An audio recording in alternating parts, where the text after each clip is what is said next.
All right, welcome back to my unofficial BR6 English casts. Today is the penultimate day. The first matchup is going to be Black Dragons versus Faze, and you can see the Black Dragons players getting ready right now. And that's going to be followed by NiP versus Liquid. I do hope that my mic is better quality than I think it's been in the past, as well as I hope you're not picking up a lot of breathing or something. Because I did do some adjustments, and I hope they are to the benefit, not the detriment of the stream. But if you guys are having audio quality issues, please let me know in chat.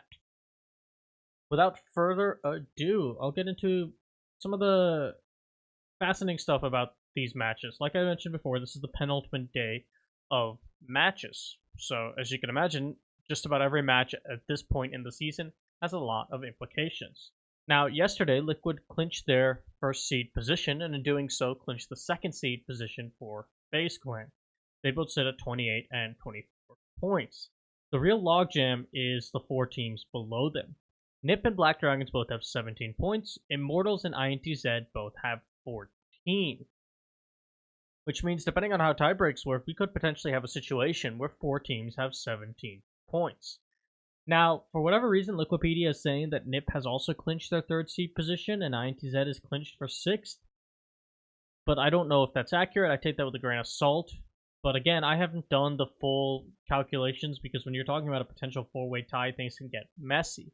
Now, both NiP and Black Dragons can put away potentials of any draws just by flat out winning even a single point today. And that's what both these teams are going to be striving to do. Now, one thing I want to get out of the way, because I know it's probably going to get brought up later, is of course there are some allegations and controversies stemming from this particular Black Dragons versus Faze matchup. I will not be getting in depth in that, and let's just hope for a good game and hope that the players, if they were involved, learned their lesson from the $90 fine.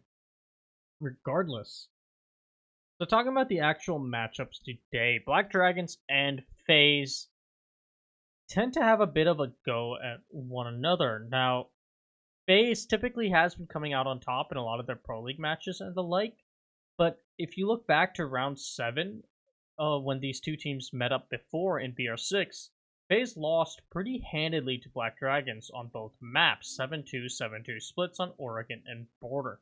Now, that was a different Faze and a different Black Dragons. I believe this was prior to Faze picking up Ion and Black Dragons undergoing some significant roster retooling before the start of the most recent Pro League season, as they lost Moringa and, of course, Ion, as well as, I believe, dropped a couple players. So they are very different teams at this point. Now, Black Dragons has shown a lot more of a fight on BR6 in general. The last match in round 13, they split with Black Dragons and Ninjas and Pajamas. Sorry, they split with Ninjas and Pajamas. Black Dragons and Ninjas and Pajamas both took a map each. And, of course, they beat INTZ 2-0 the day prior. And INTZ has been putting on a pretty strong performance as of late in both Pro League, and they've always been kind of okay in BR6. That's why they're still in the running. Regardless, we'll see whether or not Faze can be stopped, because they've been on a bit of a warpath since the second half of Pro League, both in BR6 and in Pro League, especially in Pro League, where they are currently undefeated since the second half of Pro League Season 9. They have lost a couple of times in BR6. They split a series with Immortals, and Ninjas in Pajamas beat them 1-0. But they've still been looking extremely strong. That's why they've clinched their second place position. But of course, they don't have a lot on the line here. Their seeding can't be changed no matter the outcome of this match. Whereas Black Dragons, they really want to confirm their points so that they don't have to rely on the outcomes of Immortals and INTZ's matches next week. And those will be the final matches. So both Immortals and INTZ are going to be looking at both games today and really hoping that Ninjas in Pajamas and Black Dragons lose so that they have a better shot of getting in. And you can see the standings right there that have been thrown up on the BR6 screen. So As I mentioned before, Team Liquid sitting atop at 28 points. They have clinched their first seed position. The maximum Faze could get would be 27. Faze, sitting at 24, have clinched the second seed position. So Ninjas in Pajamas, Black Dragons, Immortals, and INTZ are going to be fighting for those last two positions for a shot at the playoffs. If you're new to BR6, BR6 takes a King of the Hill style playoff format. That means the third and fourth seed teams will face each other in the first round of playoffs. That's a best of three. The winner of that will face the second seed, in this case Space Clan, in a best of three. And the winner of that match will face the first seed, in this case Liquid, in a best of five grand finals. So where you seed is extremely important. So both Faze and Liquid have knocked out their seeding already. The third and fourth seeds are, of course, not as consequential because you're going to be facing the same opponent regardless. And neither NiP nor Black Dragons can really force the other opponent into a lower seeded position, although it does depend on who has the tiebreaker, but at the end of the day, seeding would just be a matter of pride, I suppose, as it won't affect their standings going into the playoffs. So we're getting into the map bans. We have Coastline, Bank, and Cafe banned out. Black Dragons is going to elect to go with Border first, a map they have actually shown themselves to be quite proficient on. And I've seen a lot of really good use out of Kaed in both Pro League, but especially in BR6 by Black Dragons on said map. Keep in mind that was also one of the maps that Black Dragons 7-2'd Faze in during round 7, but again, both these rosters were very different then. Faze are going to elect to go to Villa, a map that I'm not sure how often we've really seen Faze Clan play. I know they've pulled it out a couple of times in Pro League, but I don't entirely know how they've gone down. So it'll be interesting to see Faze on what is a bit of an uncommon map for them. And without further ado, we're going to get into the match. Black Dragons will be starting off with the attacking bans, as they will be on defense first, and Faze will be attacking. Now, we've seen a lot of Thatcher bans coming out in Pro League, and we might see something similar here, and Faze might ban Hibana, an operator they are very, very happy to ban constantly. And yep, we're going to see that Thatcher ban come out. That means a lot of tricking is going to be employed, and likely going to have Faze and Black Dragons when they're on their attacking sets to pull out some Mavericks and possibly Twitches to deal with that. Faze is actually going to ban out the Buck. If that was supposed to be Black Dragons' strategy for attack in terms of dealing with the Thatcher ban by sending a Buck down below, that could be an excellent read from Faze Clan, but of course that's something that's hard to figure out without knowing about the scrims and possible VODs that Faze has on Black Dragons. The mirror ban is pretty standard and default, and nothing too surprising there, and we're likely to see an Echo, possibly a Maestro ban, come out from Black Dragons as this final ban. So, other than the Buck ban, nothing really surprising about these bans thus far. Buck is, of course, going to remove a lot of the vertical pressure that a team can exert from below on Border, a map that Buck is quite excellent on. And in particular, it's going to make bandit tricking walls, such as that armory wall, a little bit safer, as you don't have to worry about being bucked from below. Now, of course, Ashe and Zofia are both still on the table. And of course, you could always pull out something like a pocket shotty on Jackal or Gridlock if you're feeling desperate to do similar rules. But Half-Wall is also going to be a lot safer, and it's going to be limited utility for the attackers either way to do that kind of clear from below. You're also going to be losing out on one set of frag grenades, and you'll have to use Sledge or possibly Finka. Both operators that Latin America will actually employ a lot. Now, obviously, every region will employ Sledge to some degree, but the Finka play in particular from Latin America is something that I feel is kind of unique to the region. The Thatcher ban is something that if you've been following Pro League or previous BR6 games has become really standard in the region, especially on Border. And at least in the last playday of Pro League in Latin America, it led to a lot of defensive wins. We're going to see if Faze or Black Dragons can buck the trend today, despite the lack of a buck, of course. And it looks like the connection issues for Faze Clan have been figured out, and we're going to be getting into the first round of the match, which is going to be a top floor defense of Armory. Nothing too surprising there.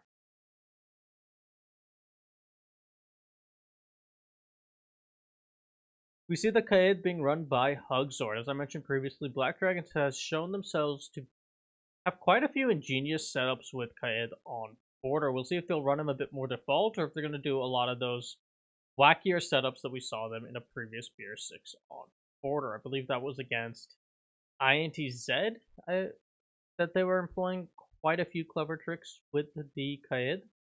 And they also really like to rotate this operator around. We've seen Hugzord play him, we've seen PZD play him. I believe we've even seen Live and GDN play him. So he's a very popular operator for the team. The alibi coming out from PZD is going to be used to hold down on the office's side of border, as it looks like they're going to be anticipating an office take from Faze Clan and just want to make it a little bit more difficult.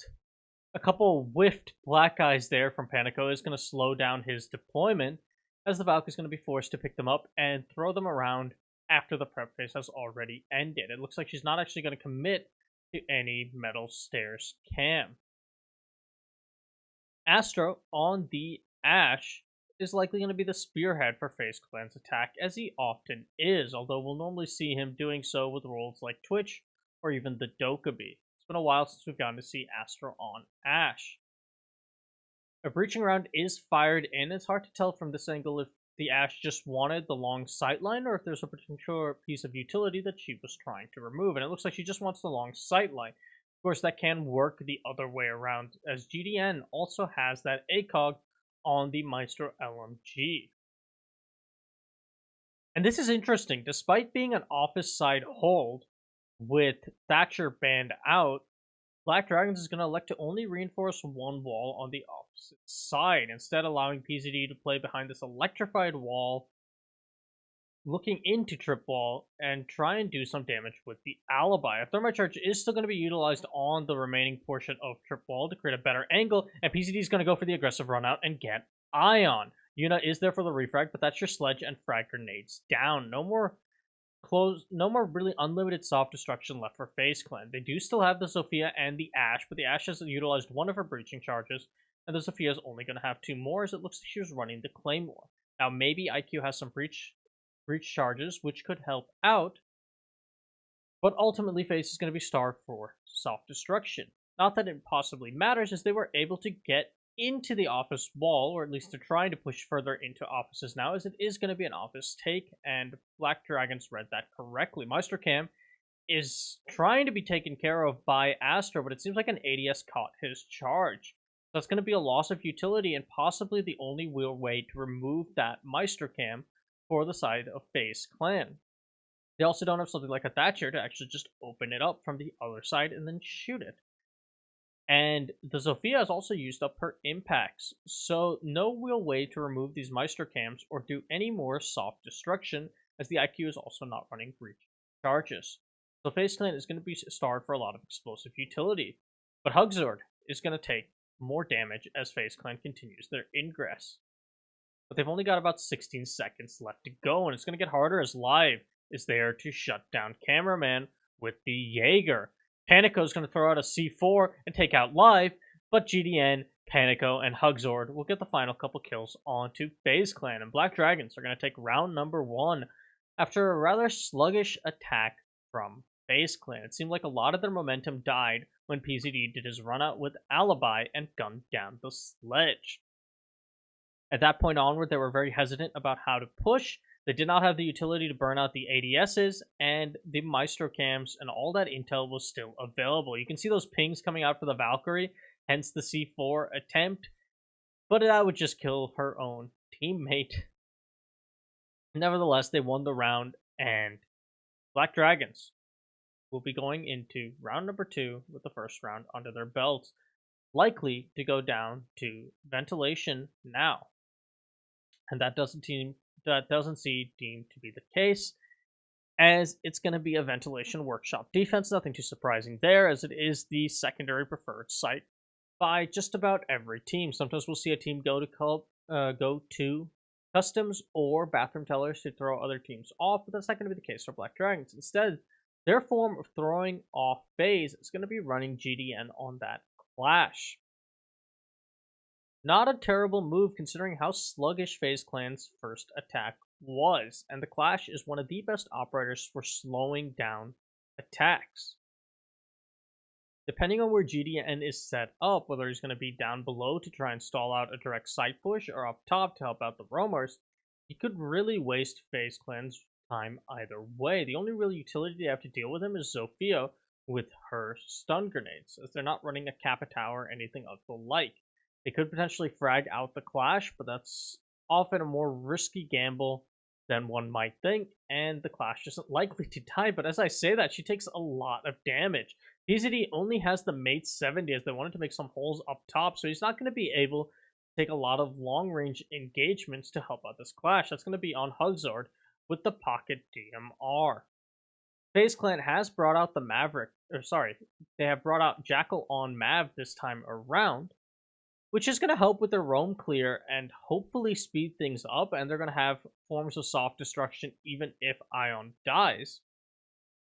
So that could be a versatile pick. It will also substitute for the fact that they don't have a buck and give an opportunity to open up some more holes up above. And we can see Faze Clan pushing in pretty heavily from the office side. GDN's going to be relaying out all of this information, and he spots out 3 members of Faze Clan and maneuvers over to the door. Aster, though, is going to get the first kill of the round onto PZD, and that's the mate 70 Jaeger taken care of.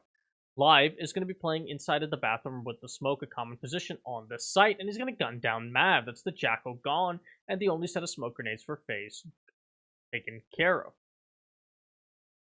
So, fairly even trade for both these teams, although considering it was a mate 70 Jaeger, it's probably a bit better of a trade for Black Dragons, as they didn't lose a lot of fragging utility the way Faze Clan did on the Jackal dying. And the Jaeger's devices will already be pre-placed, and no more smokes for Faze Clan could potentially hurt their execute. However, they've gained a lot of map control on the back of that kill, as they're trying to cordon off the remaining members of Black Dragons. GDN got his shield knocked away, and Hugzord was actually the one who got the finisher. Ion lands the kill onto Hugzord shortly after, and Yuna follows up with one onto Live. Panico will get a refrag onto Cameraman and try and create his own rotate through customs, but he finds himself in a 1v3. Astro and Ion are extremely hurt, so this is still a winnable situation, but all top control is in favor of the attackers. Panico's position is revealed, but Yuna is able to Yuna goes down to a beautiful headshot from Panico. He whips out the deagle, but he's unable to spot Ion, who lands the final kill of the round, and Faze Clan will take round number 2. A much faster attack from Faze Clan this time around. They didn't hesitate to really get into offices once they had opened up the triple wall the way they did previously. And that was what allowed PZD was playing a lot more aggressively on triple wall to run out and gun down a member of Faze Clan. Despite having the Clash on the board, she took a lot of damage at the very beginning, which I think was just through Faze Clan shooting through that Archives door, as is a pretty common pre-fire by a lot of teams, and GDN was just in the wrong place with his back exposed. But nevertheless, it brought him to half health before the round had really even started. And that's not a situation you want to be in when you're relying on that Clash. Black Dragons aren't going to be attempting ventilation again, finding that that site just did not work out, and are instead going to be going to customs. Possibly hoping to catch Faze Clan off guard.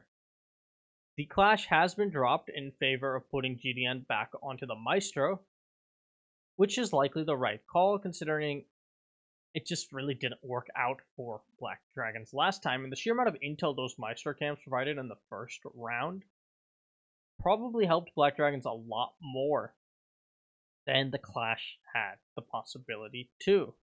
Now, of course, these Maestro cams are going to be a lot more stationary than the intel that a Clash could provide, roaming around the map in coordination with your roamers, but the Maestro cams set up either on site or on important off-site positions, in addition to the Black Eyes of the Valkyrie, will provide a bit safer source of intel. and could potentially make a big difference in the late round, which is where FaZe has struggled a bit more. FaZe Clan, ever cycling Mav through quite a few different roles, are going to settle with him on Capitao this time around. Surprising that it's taken us 3 rounds to get Capitao, considering how powerful the operator has been since his adjustment on his fire arrows. He's now able to deny a much larger area, and the scope that he received with the addition of Gridlock has also helped his fragging potential and holding down those long sight angles that your supportive flank watch players are off to do. Ion's going to pick up the first kill of the round onto Live, and that's the smoke already taken down. A huge pick for FaZe Clan as they look to follow up with another onto PZD. Astro's going to be the one to connect the shot with a G36, and that's the Jaeger going down. GDN has taken quite a bit of damage himself, and FaZe Clan, with less than half the round started, have already picked off 2 members of Black Dragons. Things aren't looking good for the remaining 3 at all, especially not for GDN, who is so hurt that any bullet will take him out of the picture. Hugsword is now going to have to play aggressively on the CCTV hatch, as you need to hold control of the top floor to have any hopes of winning customs, and they've already lost it. The Kaed is hoping that maybe he can get 1 kill through these floors or the hatches on an unsuspecting member of FaZe Clan and then possibly back out, but give themselves a bit more of an alleviance of that vertical pressure that FaZe Clan has. With a minute still left to work with, drones are coming out, but it doesn't look like he spotted Hugsard there. The drone will finally spot out Hugsard, so the Kaed's position is known. He could potentially get sledged from above, and his life would become a lot more difficult. Instead, it's going to be Cameraman just peeking the angle, which Hugsard was ready for, and that's a Sophia down in the first kill for Black Dragon. Plant is going down from Yuna, and it looks like the remaining members of Black Dragons are going to have to go for a bit of a retake attempt if they want to stop this. No Nitrocell in the hands of Hugsard means he can't even deny the plant from here, which will go down successfully. Yuna will pop up, but Hugsard is unable to connect the shot, taking a bullet in return himself. Panico, trying to come around, will get gunned down by Yuna with quick reflexes, spotting out the Valkyrie, missing her shot. Ion's going to take down GDN up above, but Hugsard is going to actually down one and take down another. It's just a 1v2. He's got about half of the defuse time remaining, but a lot of utility in the hands of the Capitao, who sees the barrel of the gun. He's going to fire off some bullets and connect the last one onto Hugsard, who's already extremely hurt, and FaZe Clan is going to take round number 3. Answering the strong start from Black Dragons with an even more explosive 2 rounds of their own. Luckily for Black Dragons, they now can finally go back to their primary defense of Armory and hopefully tie things up there if you're a Black Dragons fan. Panico just unfortunately missing his shots there on Yuna, and great reflexes from the Thermite to spot out the bullet trails and gun down the Valkyrie.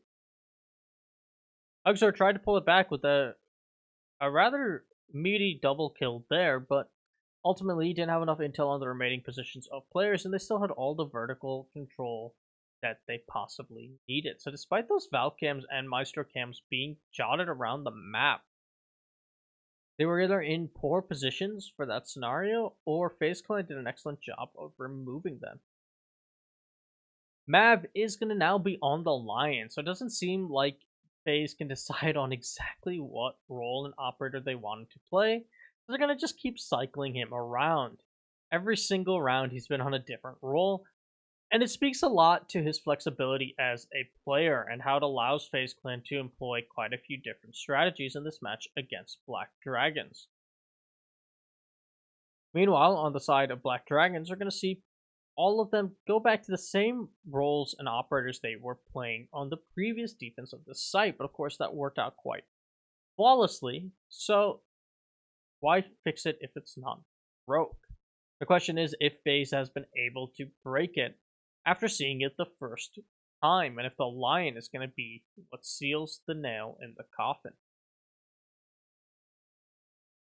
Panico is going to be playing at the bottom of Metal Stairs, likely expecting either a cross from CCTV from FaZe Clan that he wants to gun down, or just a push from down below.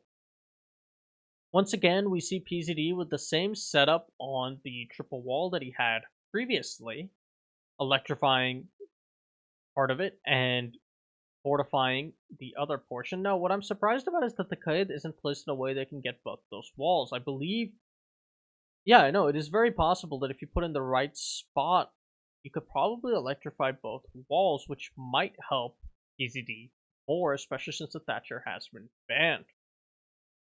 But not that that's going to matter, as the wall will be opened up by the Thermite, and the other two soft walls likely already opened up by the Sledge. PZD is still going to be playing in this position, but he's going to likely get pinched shortly, and Ion doesn't even need his teammate to come in for support as he lands a beautiful headshot with the SMG-11 to gain control of the Office's side. So much stronger start for FaZe Clan this time around compared to their previous attack. Huxford's going to do a bit of damage onto Mav, and that's the Lion going to be taking quite a bit of damage from that slug shotgun, but Astra is going to gun down Hugzor before he can do any more. He will get one bullet on the Ash in Kind, who's going to be extremely hurt, but there's only 3 members of Black Dragons remaining. Live is going to be there to finish off what little was left of Astro's health, and Mav is still extremely low, so this is a winnable situation for Black Dragon still, but time is on the side of FaZe Clan right now, as they still have a minute to work with on their execute and have acquired all the control they could possibly want of the Office's side. But that's going to get a lot harder as Panico guns down Mav live with a beautiful reactionary flick onto Cameraman and previously did some damage to Yuna. He is extremely hurt and his position is known in CCTV, but it looks like the player being sent up to stop him will not be successful, and meanwhile GDN will gun down Yuna, and FaZe Clan will fail to attack the Armory site once again. Black Dragons tying things up at 2 apiece as they go into their final 2 rounds of the defense. However, they haven't been able to win anywhere other than Armory, and that could potentially become difficult for them. And I think they're the ones who called this tactical timeout for that reason. Keep in mind that the Thatcher ban in place right now, and also the Buck ban to a lesser extent, are going to make attacks life quite difficult, especially on border. So, Black Dragons, if they're unable to really run up the score here on their remaining 2 defenses, could find themselves really fumbling on their following attacks. As we saw in the Pro League matches from last Playday on Friday, a lot of the Latin American teams that were dealing against this Thatcher ban really struggled with the attacks once the Thatcher had been banned out. So FaZe Clan are probably sitting pretty comfortable right now about the fact that they've won on both off sites for Black Dragons. Cameraman likely getting told to not peek weird angles against the Kaid. And after that, we'll be getting back into the match. Beautiful shot there from Ion, but ultimately it was not enough to give FaZe Clan the round. Despite a very strong start, they really got funneled into the Office side after the beginning, and Live and Panico were just able to pick off the players of FaZe inside of the Office one by one. Helped a lot by the damage that Hugzor did with that DMR shotgun. Black Dragons are going to be going back to Ventilation Workshop, reading that it was a more defensible site for them despite the loss compared to their Customs hold, which fell apart rather rapidly. If you remember, on this defense, they really just, the clash didn't work out, and that caused the entire hold up top to really kind of fall apart. But even then, they wasted a bit more time than they at all managed when they were trying to hold CCTV above Customs. Mav, never being allowed to settle on just one role, is now going to be put onto the Finca. So, through 5 rounds, Mav has played 5 operators on attack. FaZe Clan just really trying quite a bit of things with Mav to see what really works out. I wonder if we're going to see a Maverick from him when they get to the final round of their attacks. I'm also curious if PZD is still running that Mate 70 shotgun on Jaeger. Now, the Mate 70 Jaeger is something that we see in situations like the blue stairs, the server stairs on Bank, because you're going to be finding a lot more close range, and that Mate 70 will put down just about any player in up to about 8 meters, really. But the problem with border is that you're going to be fighting a lot of long angles. And of course, Siege is already a game where single shot weapons and shotguns are going to struggle in a lot of scenarios because of one shot headshots being in the game. So I hope PZD has swapped back onto the 416, but they might feel that they still need that vertical destruction. They do have a mute this time from GDN instead of the Clash. So if he's running the shotgun with the SMG-11, they might not need to put PZD onto the Mate 70 as they can get enough destruction out of that shotgun. Hugsword and GDN are going to take a lot of damage apiece, while other members of Faze Clan will still be at full health. They've opened up into CCTV as they try and clear out this armory hold from Black Dragons. Hugsword spots out one player in Yuna, but Yuna lands the headshot before Hugsword even has a chance. But a beautiful nade coming out from GDN is going to take down both Astro and Mav. Yuna's now going to have to solo push this player behind half wall. Cameraman will pick off PZD, so that's the Jaeger taken care of. Ion will land the shot onto GDN, and all of a sudden FaZe Clan has the man advantage. But no real health on the side of Yuna and Ion means things are very clutchable when you still have a C4 and 3 gas canisters available for Black Dragons. FaZe Clan has finally gotten the top control that they want, and they do have a minute to work with. So a lot of time for the remaining 3 members of FaZe Clan, despite how messy that start was. Cameraman is going to be trying to drone out the possible flank routes that Black Dragons will have to use on their retakes, as they likely know that some of the members of Black Dragons are off-site as Yuna starts to commit for the plan. But the C4 coming out from Panico will not connect. It looked like it was about to. Live will gun down Yuna, but Diffuser has been planted, and Cameraman took down his teammate in Panico. But the gas canister was put out to stop this hatch push. It's not going to deter Ion, though, as it just wasn't high enough to take down the sledge when he tried to peek through the smoke, so he can't commit on the plant just quite yet. Second gas canister is going to come out, but it's likely that Ion's going to take a lot of damage, and Live lands a beautiful headshot onto Cameraman, but he doesn't put up his third gas canister. If he did, it's possible he would have taken out Ion there and clutched out that round, what would have been a very beautiful 1v3 clutch. Nevertheless, Black Dragons are now going to lose the lead once again, or rather the tie, as FaZe Clan will go up 3-2 on their attacking half, looking to close things out in a possible 4-2 scoreline, but are likely to be happy even with a 3-3 split, considering how defensive favored Border and all of the maps were last Pro League day with the Thatcher ban in play.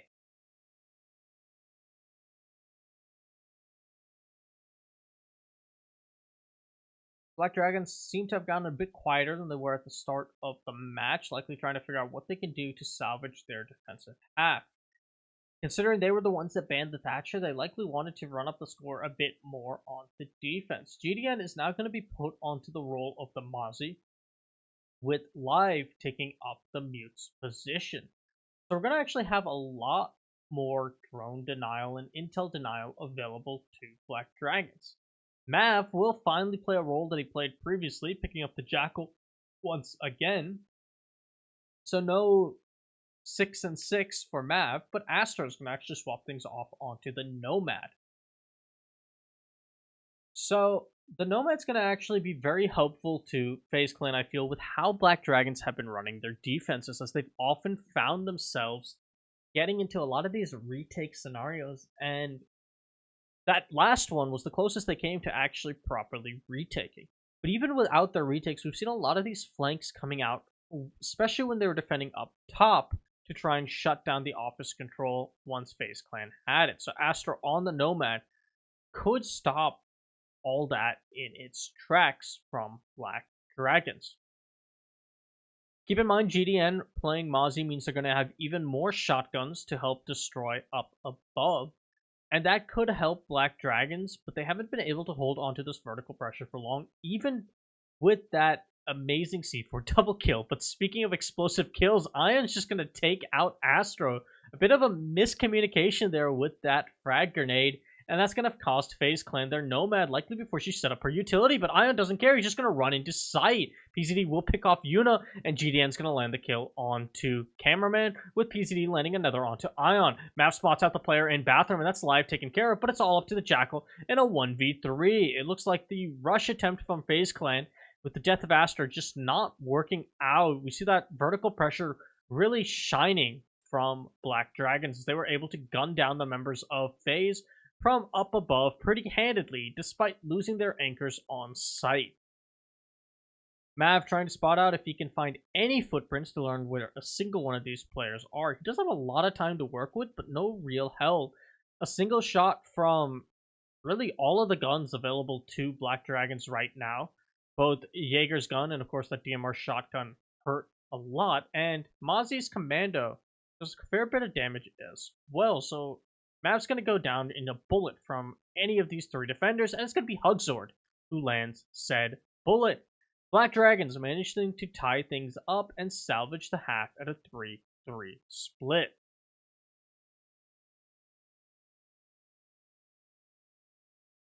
It doesn't look like they're too happy, though, about their ties. I'm sure they wanted to run up the score at least to a 4-2, considering they banned out the Thatcher.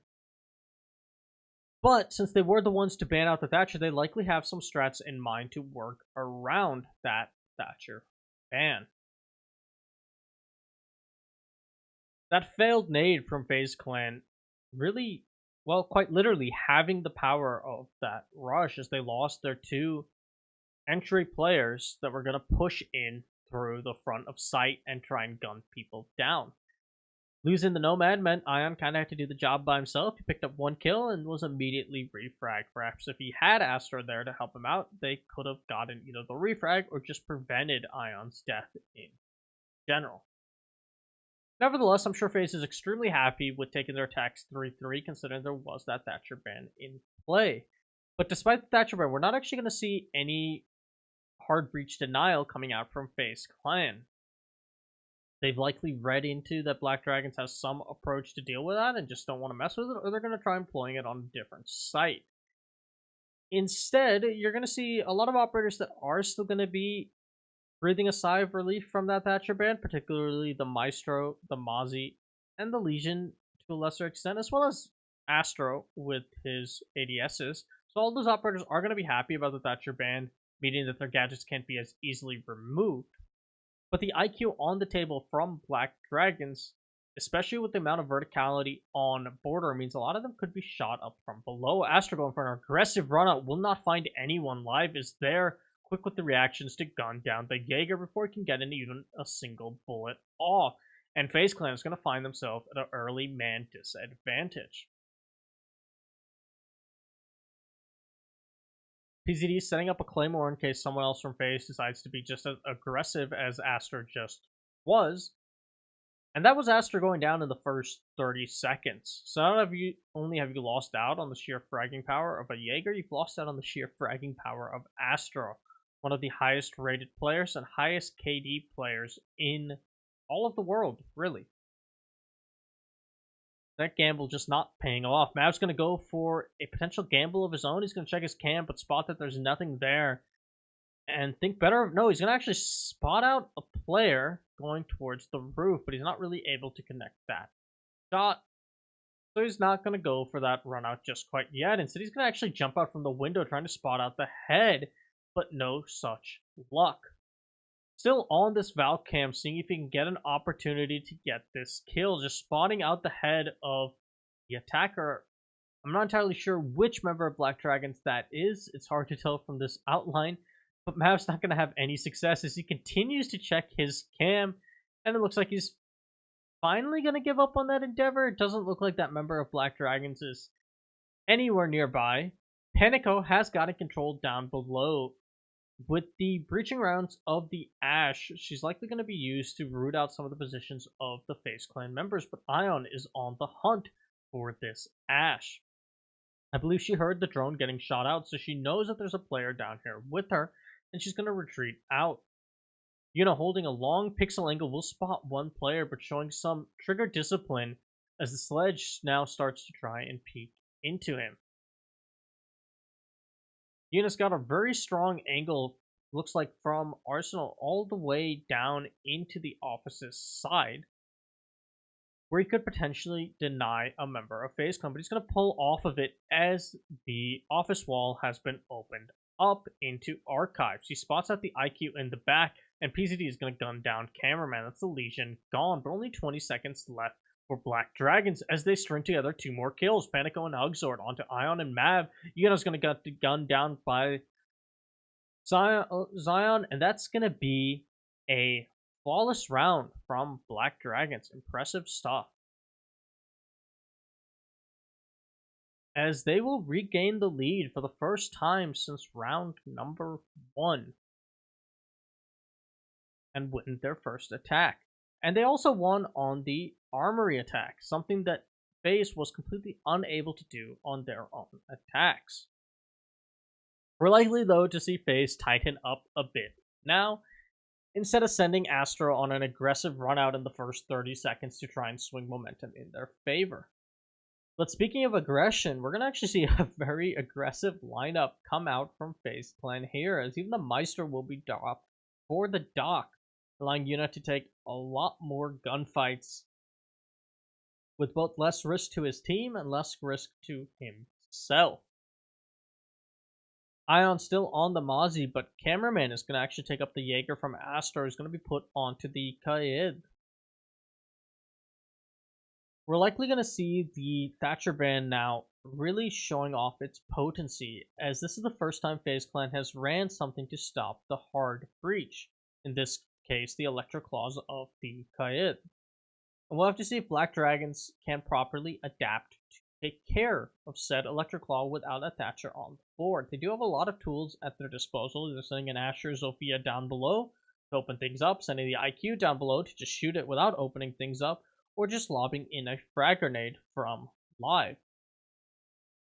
So there is a lot of utility available to Black Dragons to deal with the lack of a Thatcher, which is likely why they banned out the Thatcher themselves, as they were ready for this ban, but it is going to slow them down and possibly put them at more risk compared to the ease of just chucking a Thatcher EMP at a wall and calling it a day. Mav's going to spot out one player on his Valk cam, and will he get more success with his aggressive run out this time compared to previously?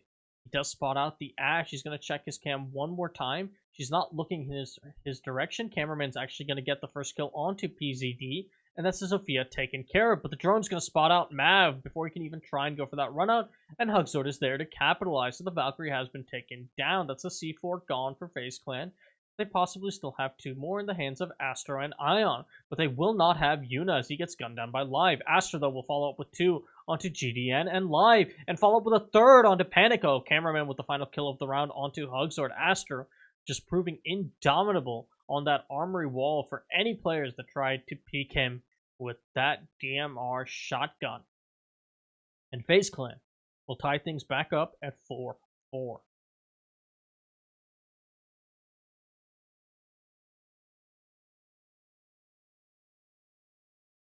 Mav just finding unfortunate timing after unfortunate timing as he tries to set up these aggressive Valkyrie plays, and just, they're not working out.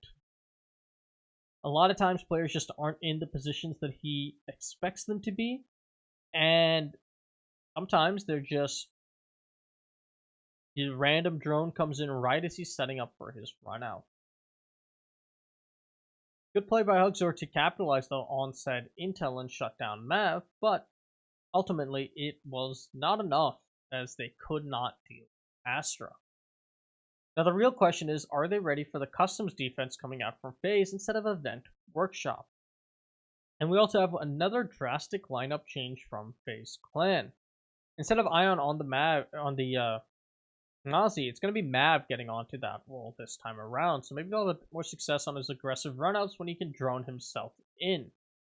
It's going to be Cameraman taking up the Valkyrie, getting himself cameras as his namesake might imply, and Astro on Smoke, a role we haven't really seen him play, as he typically tends to be on the more expendable, aggressive operators that can make a difference early in the round, but we did see him play a bit more of an anchor support role in the Kaid previously, and he definitely showed his strength there.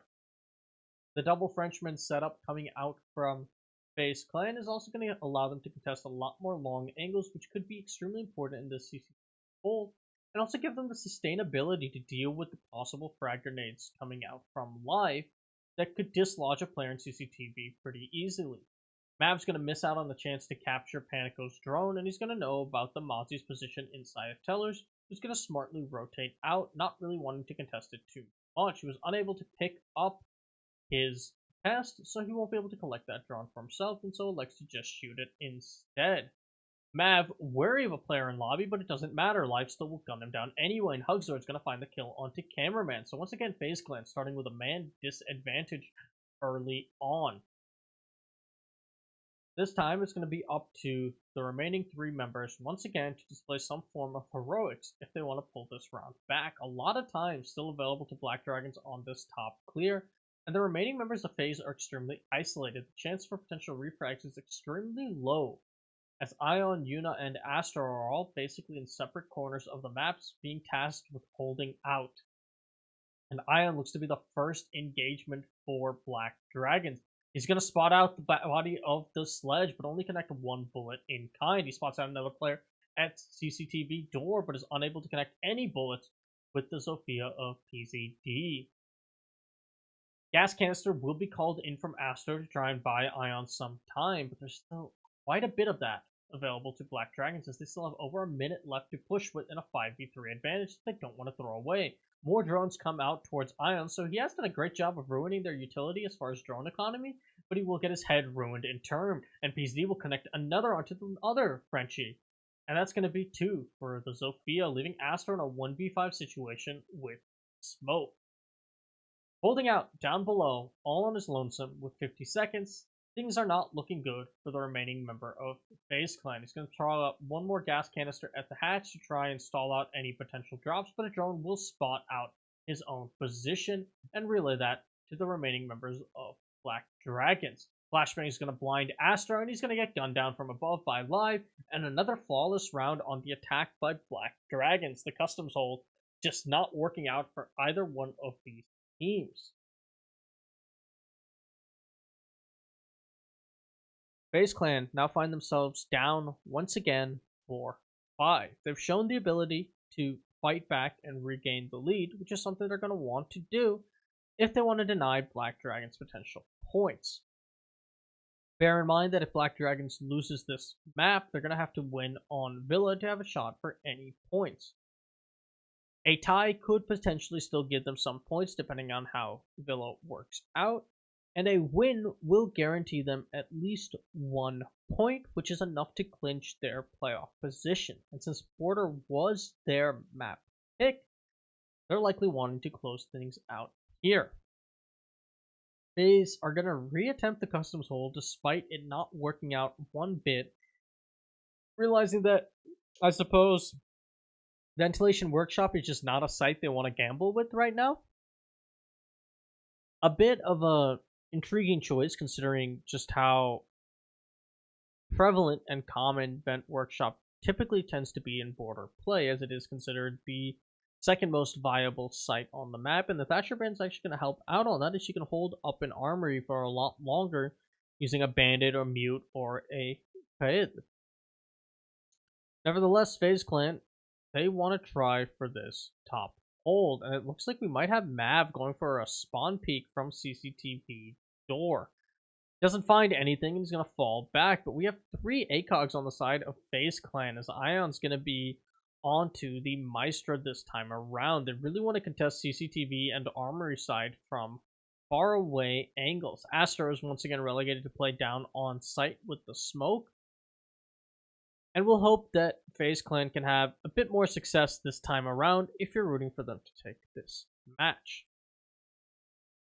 Live's going to start working his way in. He spots out the Maestro Cam and will take it out with a frag grenade. So that's going to be utility for both of these teams. That is going to be 1 less frag grenade, though, to try and root out the members of FaZe Clan hold up in CCTV. And without any Jaegers in play, there could actually be a lot of easy nade kills for Black Dragons had they realized that earlier on. Of course, the Rook armor means that those nades won't instantly kill, and the Doc could potentially pick them back up, but nevertheless, a down is a down. Hugzord's going to be working his way in from Fountain. He will be contested by Cameraman, holding on to a bit of a longish angle onto the Fountain door, trying to stop any ingress there. And Ion's going to actually be the first one to end up in a gunfight. Both him and Live taking quite a bit of damage and the shield will be taken out as well, meaning that his backup in Mav can't support him quite as well. Hugzord's going to gun down Cameraman fairly easily from the Archives side, and that's going to be Black Dragons getting their first pick. Yuna is overhealed, but both Ion and Mav are extremely low. Ion doesn't care, and he's going to gun down live. Hugzord, though, will get the refrag onto Yuna, keeping the man advantage in Black Dragons' favor, as Hugzord continues to push in on the flank. He might see the head. Oh, he does spot out the head of a single player, but is unable to connect any shots and will fall back worried about his flank. Mav's going to take even more damage. The Rook sitting at about 1 HP, and no longer is there a Doc there to heal him up. As PCD has just worked his way into CCTV, Jidan's going to land another kill onto Ion, and it's all going to be up to Mav and Astro. It looks like one person didn't even get their armor. So Faze Clan, their communication and their coordination not really working out right now, but it doesn't matter to Mav as he spots the Ashe on her drone, and Astro going for a long retake with the smoke. It's only a 2v3, something that Faze Clan can work their way out of, especially if Black Dragons isn't aware of Astro on this flank. One member is going to drop down onto the site, so CCTV has actually been vacated. And Astro is going to give away his position from above, but he spots out the player on Diffuser and denies the plant from above. They only have 6 seconds. He can just drop a gas canister on the location, making the plant extremely difficult, and pings constantly are coming out from a Maestro cam. Second gas canister is going to go out, but he drops on accident. It doesn't matter. He's able to down the planter, and Faze Clan are going to clutch that round off on a bit of a series of unfortunate events for Astro just working out in his favor. As Black Dragons weren't expecting the drop, the Zofia could have easily gunned down Astro before the timer ticked away and gotten that win, but she just was not aware. Astro a little surprised about the drop himself. I don't think that was his plan. He just wanted to throw a gas canister, clip it through the wall, and deny the plant that way, which would have won them the round either way. So, sloppy droning really coming in from Black Dragons, costing them a round that they had in the bag. You can see both there, the kill onto Panico, who just was not paying attention or had no one watching his flank, despite 2 players being dead that possibly could have had flank drones set up. And then, of course, Astro, not being spotted out on a single flank drone or anything, and was just able to regain control of CCTV. All the remaining members of Black Dragons electing to just vacate the hard-fought control they had of CCTV, and did not pay off for them one bit, as you can see there. Had they kept even a single member up top in CCTV, even if Astro won the gunfight, it would have wasted a lot of his time and potentially denied him the opportunity to stop the plant the way he did. Nevertheless, that's going to be the round that Faze needs to go back to Armory at a tied scoreline and hopefully take their primary site once again.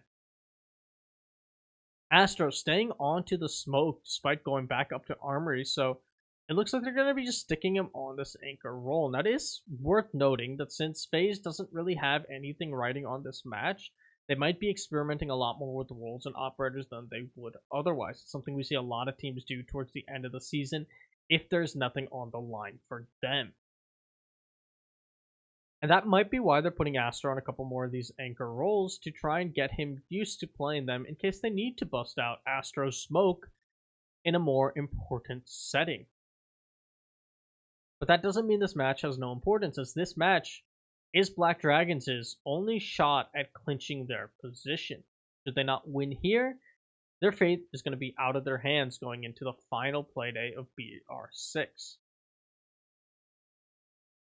Cameraman on the Legion is going to be tasked with holding onto CCTV, so it looks like Faze Clan wants to extend their Armory defense over there. But Ion is going to be the first casualty. That's the Mozzie taken down, and your only set of C4 for Faze Clan gone. The long angle not really working out for either player.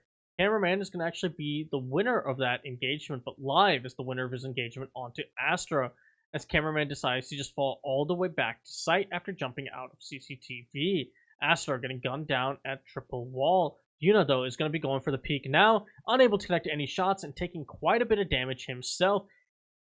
Almost getting gunned down on his flank away. There was a player stationed at Tellers, but they were on their drone, not watching the window, and unable to capitalize onto the fleeing Ella. The only full health defender left for Faze Clan is going to be Mav on the Jaeger. Cameraman has retaken control of CCTV, and he's got a couple goo mines to play with, try and halt that push, but it looks like Black Dragons are going to just be investing into more of an armory side thing. But it doesn't matter, as Live will gun down Cameraman anyway. He did down the Zofia, but the Zofia is going to be able to withstand, leaving Faze in a 2v5 situation with Ela on extremely low health. The bulk of this work is going to come down to Mav, who's going to be instantly gunned down by Live. And that's going to be Yuna in a 1v5, 5 health situation as the diffuser is going down, and he's been isolated over to Sandwich. He's going to throw out a Grismot, so his position is now known, hoping to stun out any players of Black Dragons. It doesn't matter. Hugzord is there with the Commando to gun down what little was left of the Ela, and that's going to be Black Dragons pushing things to match point. Keep in mind that FaZe Clan can still draw this up, and if they draw this here and then win the next map, that's going to be it for Black Dragons' chances of earning a point. And this was Black Dragons' map pick. However, if Black Dragons can win this next round, Black Dragons will guarantee themselves, at minimum, a singular point, and that's going to clinch their playoff position at 18 points. And that's likely what they're going to be hoping to do on this final attacking round on Border. Ion is going to get off of the Mozzie onto the Kaid. We're still going to see the Astro smoke coming out, which has been really hit or miss. We saw him clutch out a round that he by no means should have won on Customs, and then get gunned down instantly on the next defensive armory. And of course, his first round with smoke, he found himself in a 1v5 that was nigh impossible to fight out of. But that is what they want to commit him to. As I said before, my guess would be that this is FaZe Clan really just experimenting a bit with their roles. Keep in mind that there's also a pragmatic reason to not necessarily go as full force as you might otherwise in these matches. And that is that you know teams are going to be VOD reviewing you going into the playoffs, going into future matches in Pro League. So if you get them a VOD, it's just not going to help them that much. You're going to be sitting at a competitive advantage. And that might be the reasoning for some of these more unusual roles, especially for Astro. Black Dragons, though, are very, very glad that FaZe clinched their position earlier on, as it means that they have a better shot of clinching their own.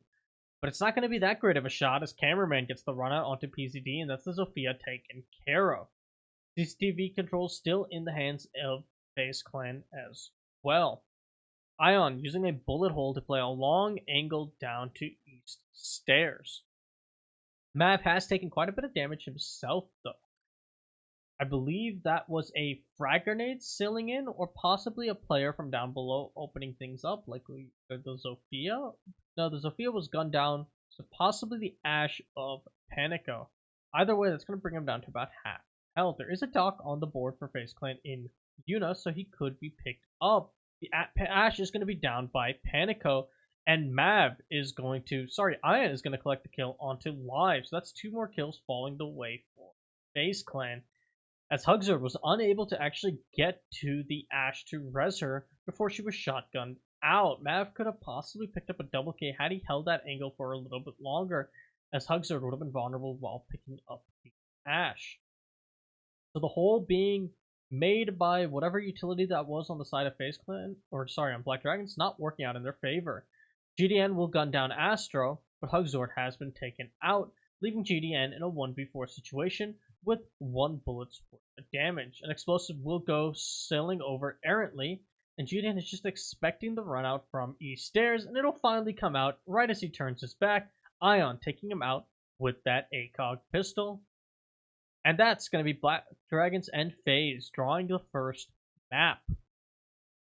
A difficult situation if you are Black Dragons, as they now have to either win or draw on FaZe's map pick, secure their 1 point. A loss on that map, I believe, will grant them no points whatsoever. And the next map is going to be Villa, a map that we haven't really seen a lot of. I believe both of these teams lately, or at least not that I can remember. So there's not a lot that we can really go off of on the map as a result. Now, I don't believe Faze has played it in the current season of Pro League, but I can check that real quick.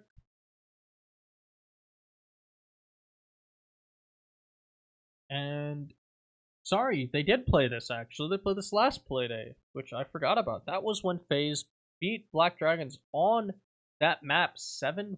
So if you're Black Dragons, you're going to be going into the next map thinking that, okay, we did get this to just within one round of a possible victory last time. And now that I think back onto that map, that was the map where Black Dragons ran up the score, I believe, 5-1 before Faze Clan stormed back for 6 rounds to take it 7-5.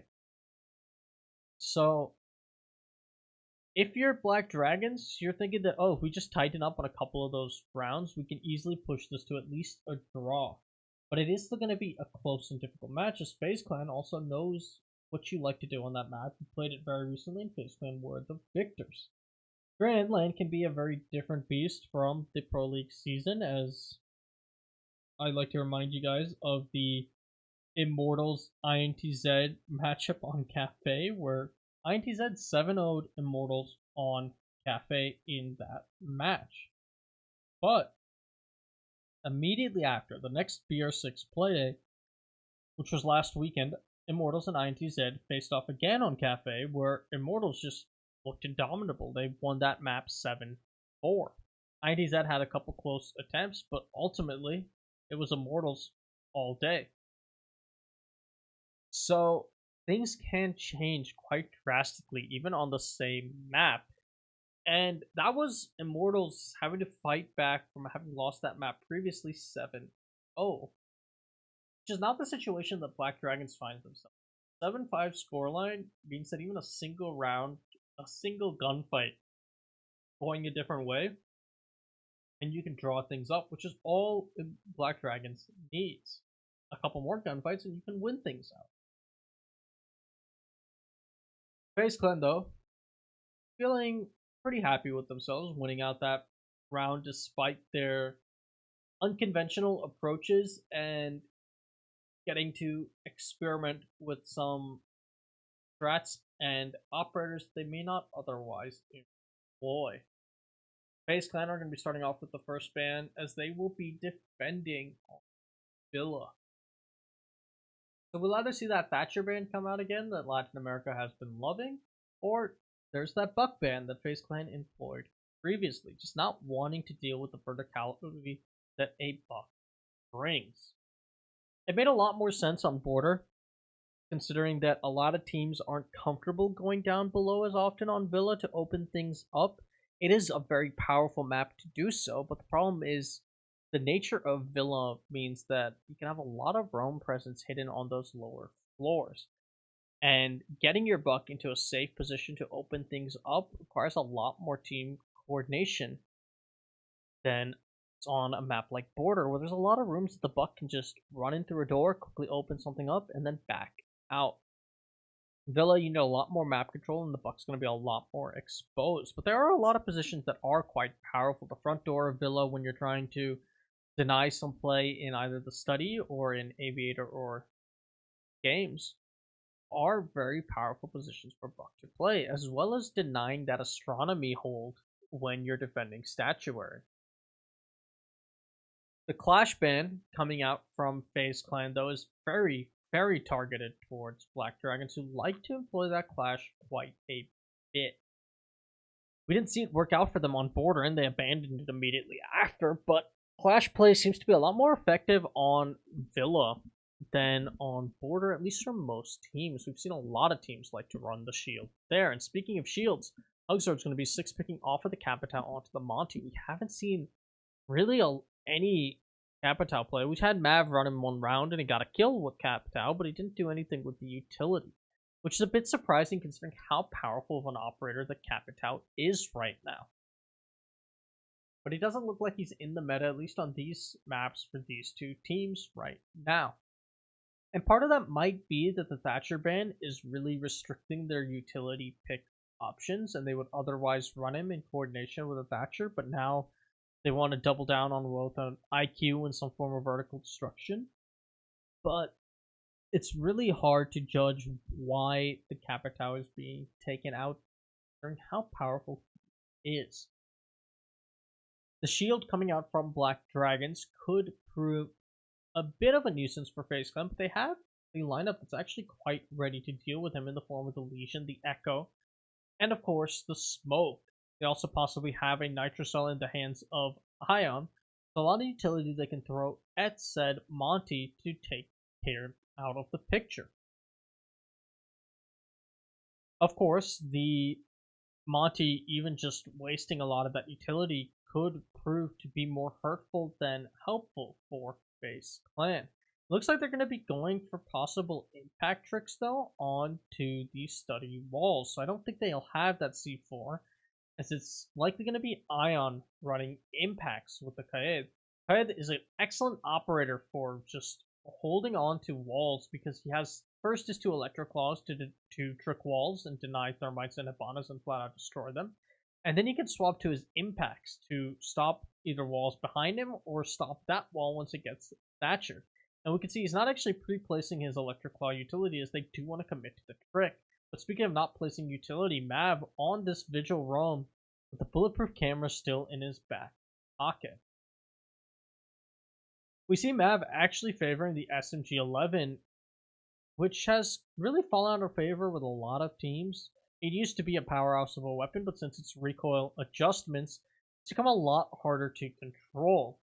And even players that like it as their secondary, as opposed to the CZ, which has those iron sights that are quite cumbersome to wield, won't likely be using it as a primary the way it used to be in the past, but not so for Mav, it seems, who will not be pulling out his Kia for peeking these angles, but instead the SMG-12. If you can control the recoil on that gun, and we've seen players like Laxing do that to great success, it can be a huge detriment. Being able to just take the head off of a player with 1270 RPM. Astro back onto the smoke roll.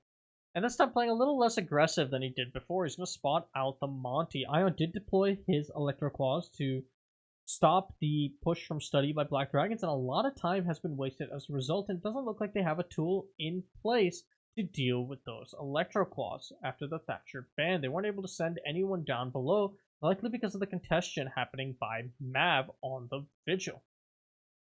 Aster's just going to stall out this Monty's push, and the Monty's going to fall back. The barbed wire will, of course, let Astro know when a player starts pushing his hallway more aggressively, but it looks like they're going to try and just funnel in from study, despite not being able to open up the wall.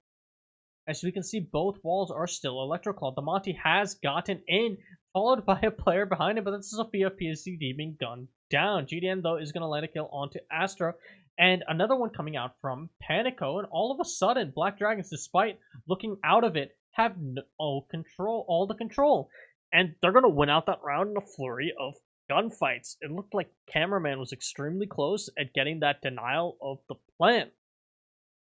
But Faze Clan just unable to stop the Monty's ingress into sight. Astro, really the operator that should have been in position to do so, expecting the Monty to push from somewhere else and leaving his teammates vulnerable to just that study push. And as the Monty got their attention, the rest of his teammates funneled in through the smoke and just started landing shot after shot. GDN working his way into the vault, getting the shot in the back of Astro, and then later committing to the plant. He didn't have to, as the Legion had been spotted out, and he could just run in with the pistol and confirm the kill instead. And Black Dragons, off to a strong start on their first Villa attack despite the banning of Thatcher. Now, this is actually very reminiscent right now of how the Faze Clan Black Dragons matchup kind of went before, where both of these teams on Villa lost their first round on defense, and then Black Dragons also lost their second defense. Faze Clan running together the full 5 after losing their first defense. So If we see that same storyline repeat, FaZe Clan could very easily walk away with a 4-2 split from it or a 5-1 split as they had on the previous play day. Of course, their 5-1 split being in the second half, so it was a 7-5 victory overall as opposed to them going to their attacks at a 5-1. So the question is really if FaZe Clan can tighten up the kind of holes they left that Hugzord could abuse and just walk in, because they did a great job of just denying Black Dragons' entry. They stalled them out for so long. Black Dragons funneled onto the site with 20 seconds behind their Monty and somehow won. Not a situation that if you're Black Dragons you want to be relying on, as that's a lot of 50-50 gunfights kind of going your way. Not something you can gamble on against a team as capable of FaZe Clan. You don't want to be gambling that your shots are the ones landing as opposed to the shots of Astromav, Cameraman, Ion, and Yuna.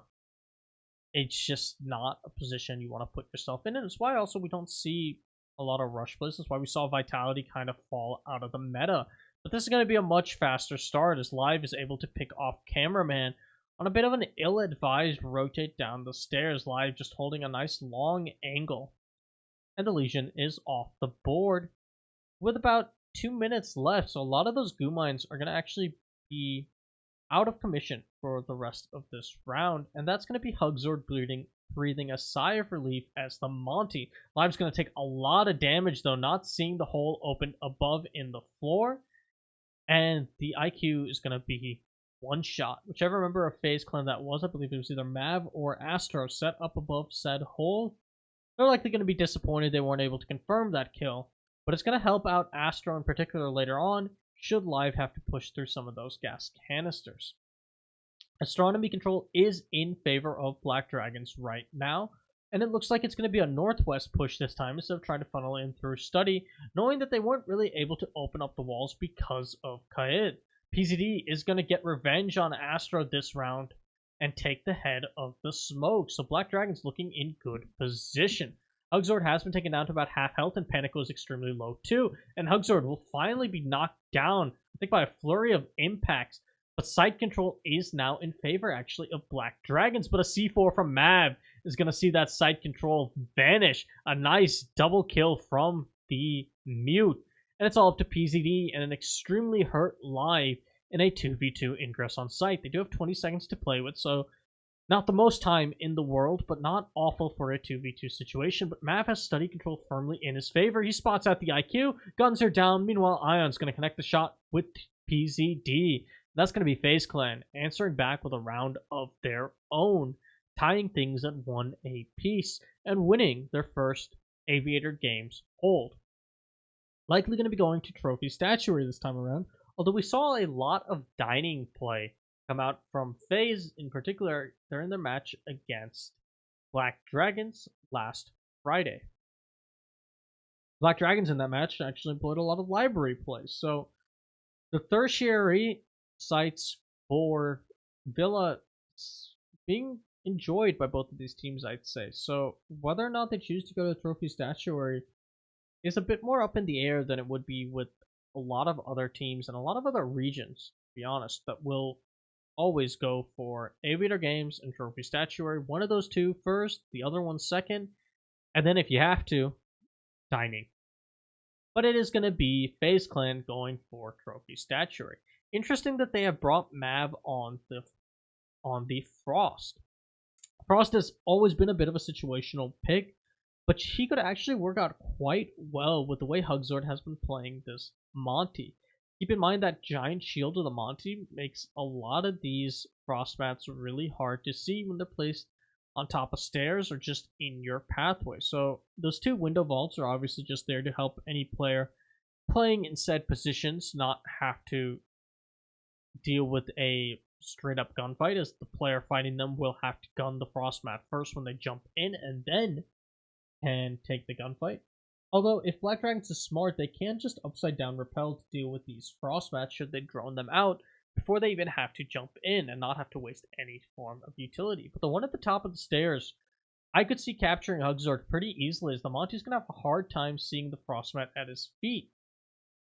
So if it's not droned out properly by his teammates, that could be the Monty out of the picture for Black Dragons and FaZe Clan, breathing a huge sigh of relief, as that has been the real crux of the attacks for Black Dragons. They've kind of ride or died on said Monty. Mav going for just the run out as he spots the IQ and gets himself a free kill. And that's going to be live taken out. And those Valk cams are going to be an even more oppressive force, as well as the pests and possible drones captured by the Mozzie.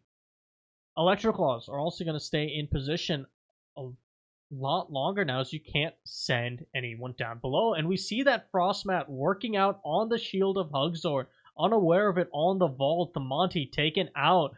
PZD will return the favor to the Frost and gun down Mav for the first kill for Black Dragons.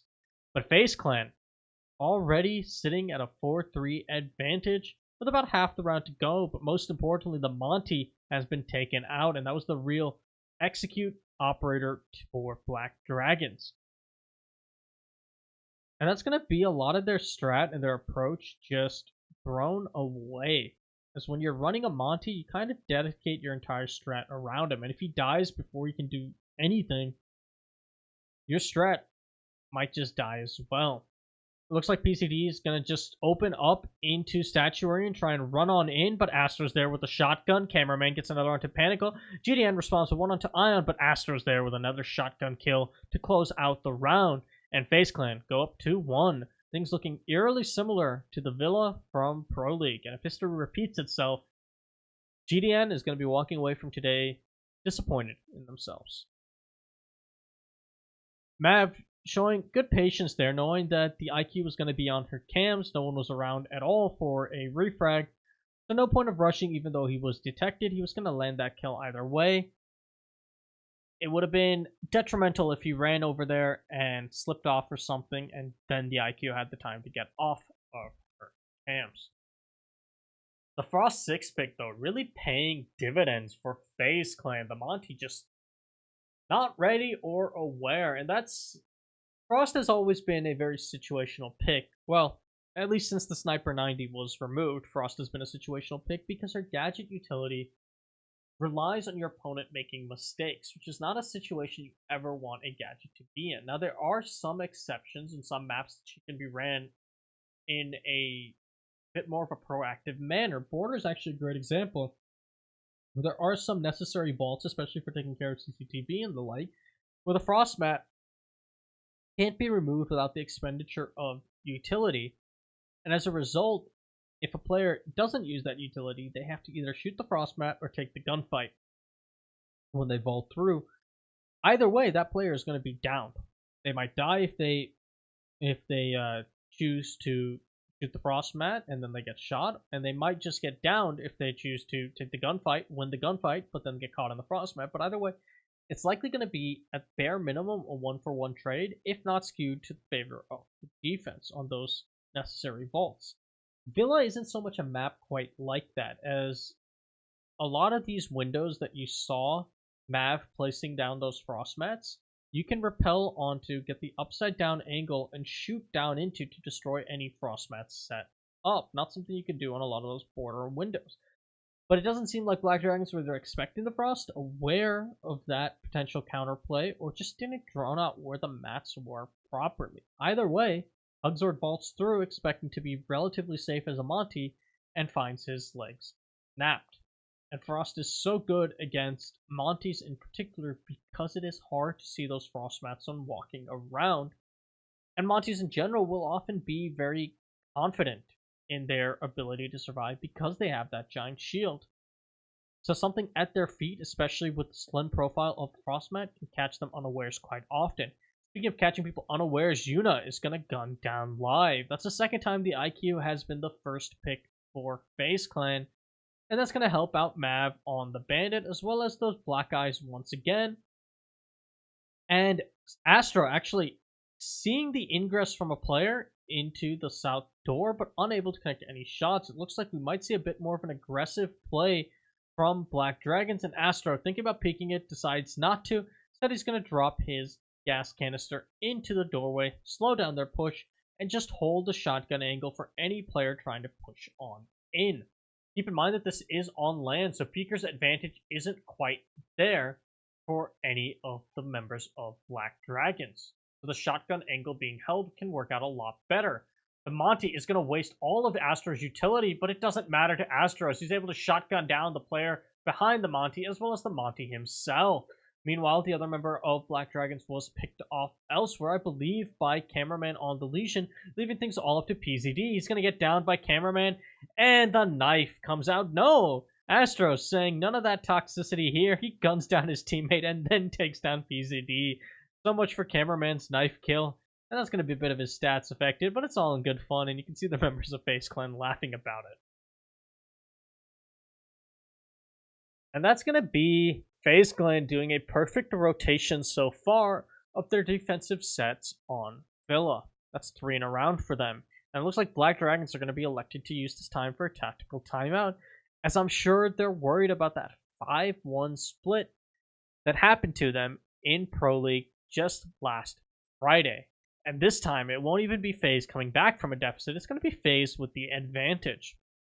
And while we know Faze is a resilient team that can have the advantage not have the advantage and still pull things back, the same hasn't really been tested for Black Dragons. They haven't really shown that resiliency in any of their matches so far, and I would say they also haven't had to. Having to come back from a bad scoreline isn't really something you can reliably expect a team to do. And Black Dragons hasn't also been in those necessarily high pressure situations where they really have to crawl back from a bad scoreline. But now is one of those situations. If they want to clinch their spot here and not gamble it based on the outcomes of INTZ's and Immortals matches next week, they need to start stepping it up here on Villa.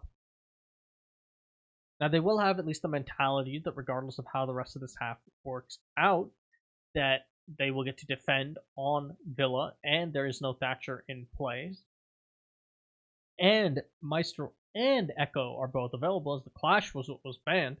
There's a lot of stuff going for the defense right now on Villa, and Villa's always been a bit of a defender-favored map. It has started to kind of get a bit more balanced, I'd say, in recent times, when we've seen some games that have just been full-blown attacker-sided. A lot of games that Rec plays on this map actually really come to mind as those attacker-favored matches. Rogue versus Reciprocity perhaps being the best example of that, as both teams won 5-1s on their attacks. So, and that's always kind of the case with new maps in Siege in general, because it is easier to come up with strats on the defense, and then the attack has to adapt, and it's going to take some time to figure out what the defaults are for both defense, and then what your defaults are from attack, and what common angles are there for the defense. There's just so much you have to learn first on the attack, whereas the defense gets to play it a bit more freeform. And that's why the defensive favoredness kind of stands out for new maps, even though Villa has kind of started to swing to a bit more of a balanced scale, but that Thatcher ban is not going to be helping one bit. And speaking of new things, we have Yuna running that suppressed Eagle that dropped with the Phantom Sight patch thanks to the introduction of Nook, and then wanting to allow the sneaky operator to sneak. Faze Clan do get to go back to Aviator Games. This was the one site that Black Dragons won on before, and they've actually had a decent showing in getting their Monty in.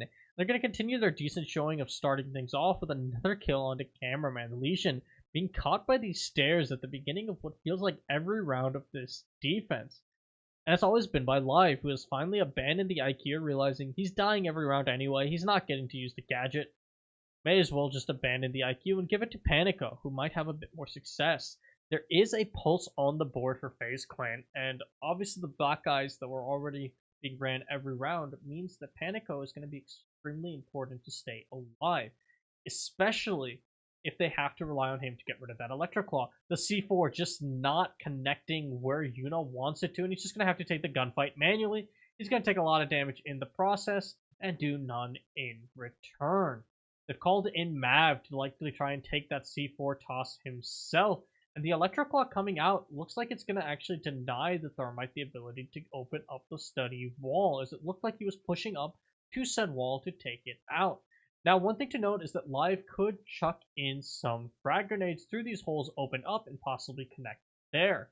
The C4 will not connect, however, onto GDN, who loses a little bit of health, but nothing major, as FaZe Clan finds themselves on a bit of a back foot going into the remaining 55 seconds. Hugzord is going to be giving information on a player pushed up directly with his shield.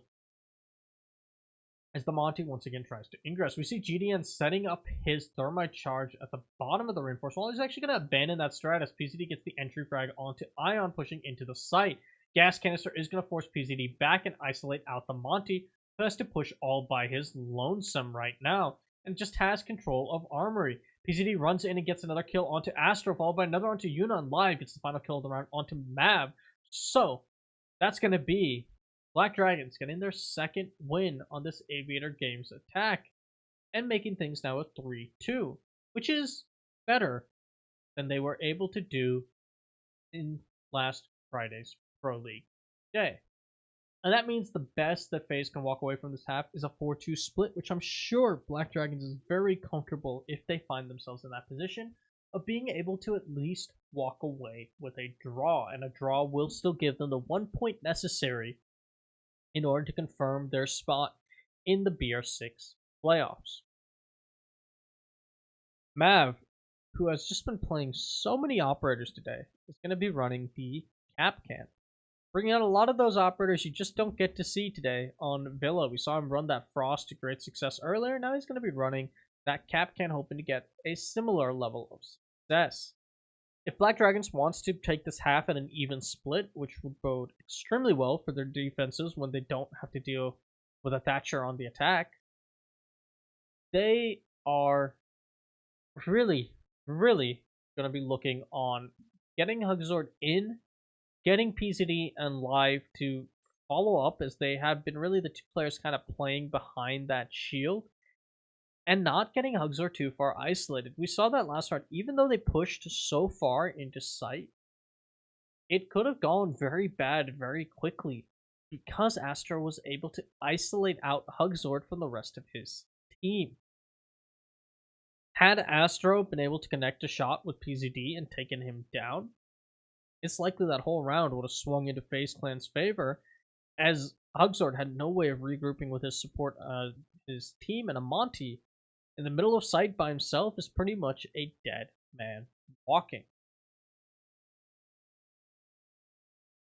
We're going to see a study take coming out from Black Dragons once again, and they're going to be relying on this Monty for their push. The barricades set up from FaZe Clan are going to slow things down a little bit for Black Dragons, but the barricade is also going to kind of work against them, as that gives Hugzord and Live the confidence they need to just push in out of study and get control of 90 as they start to ingress on trophy statuary.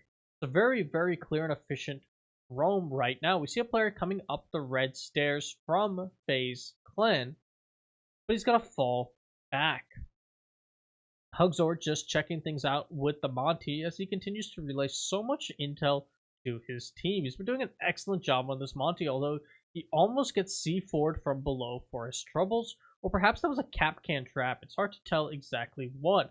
Ion is going to gun down Hugzord's first form of support in Live, but GDN will refrag one onto Astro, so that's a smoke taken down. C4 is going to connect at the top of the door frame, but not on Hugzord himself. And the Monty's still going to be sticking around at half health.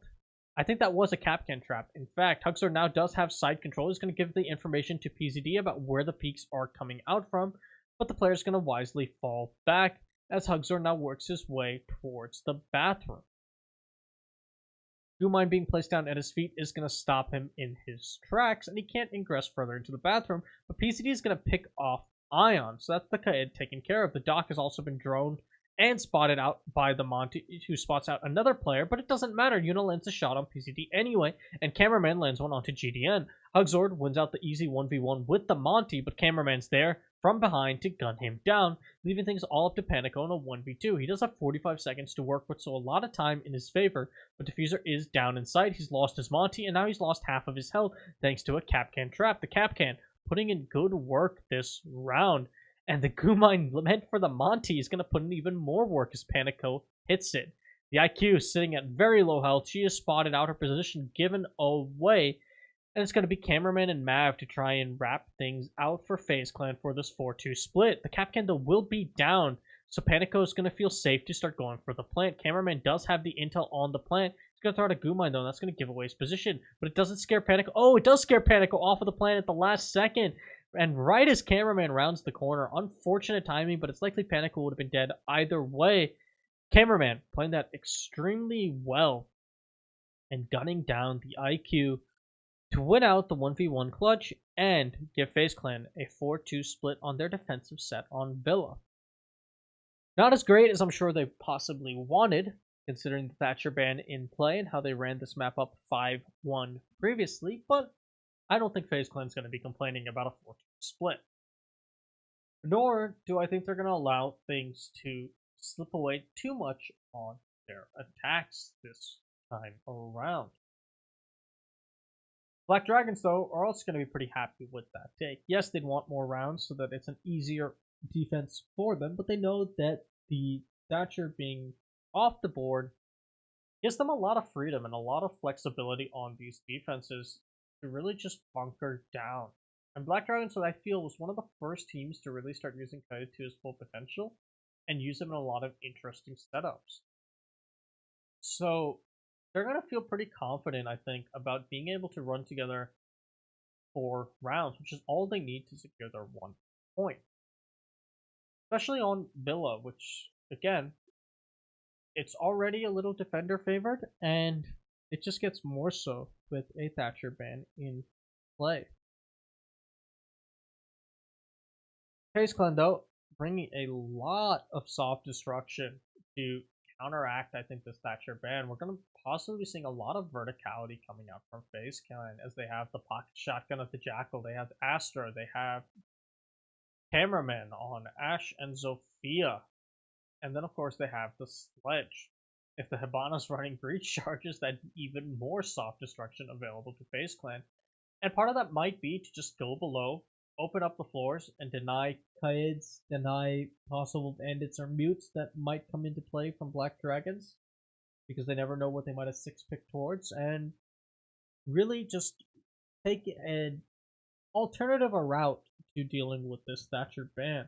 One of the nice things about Villa is the sheer amount of verticality it offers, and we saw that on the defensive sets for FaZe Clan as we watched Live get shotgunned from above through pre-made holes by FaZe Clan members. And that applies to the attack as well. Now, the Buck being banned is the easiest way to open things up from below. Gone. But this castle barricade that gave FaZe Clan so much hope working against them. But actually, PZD won't connect any shots for the kill. He tries to run in, but Astra guns him down. Panico connects another onto Astra. Yuna with one onto Panico. Huxor with a refrag onto Yuna. It's a 2v2. Huxor with a third onto Cameraman. But he's finally going to be shut down. It's a 1v1 between Live and Mav.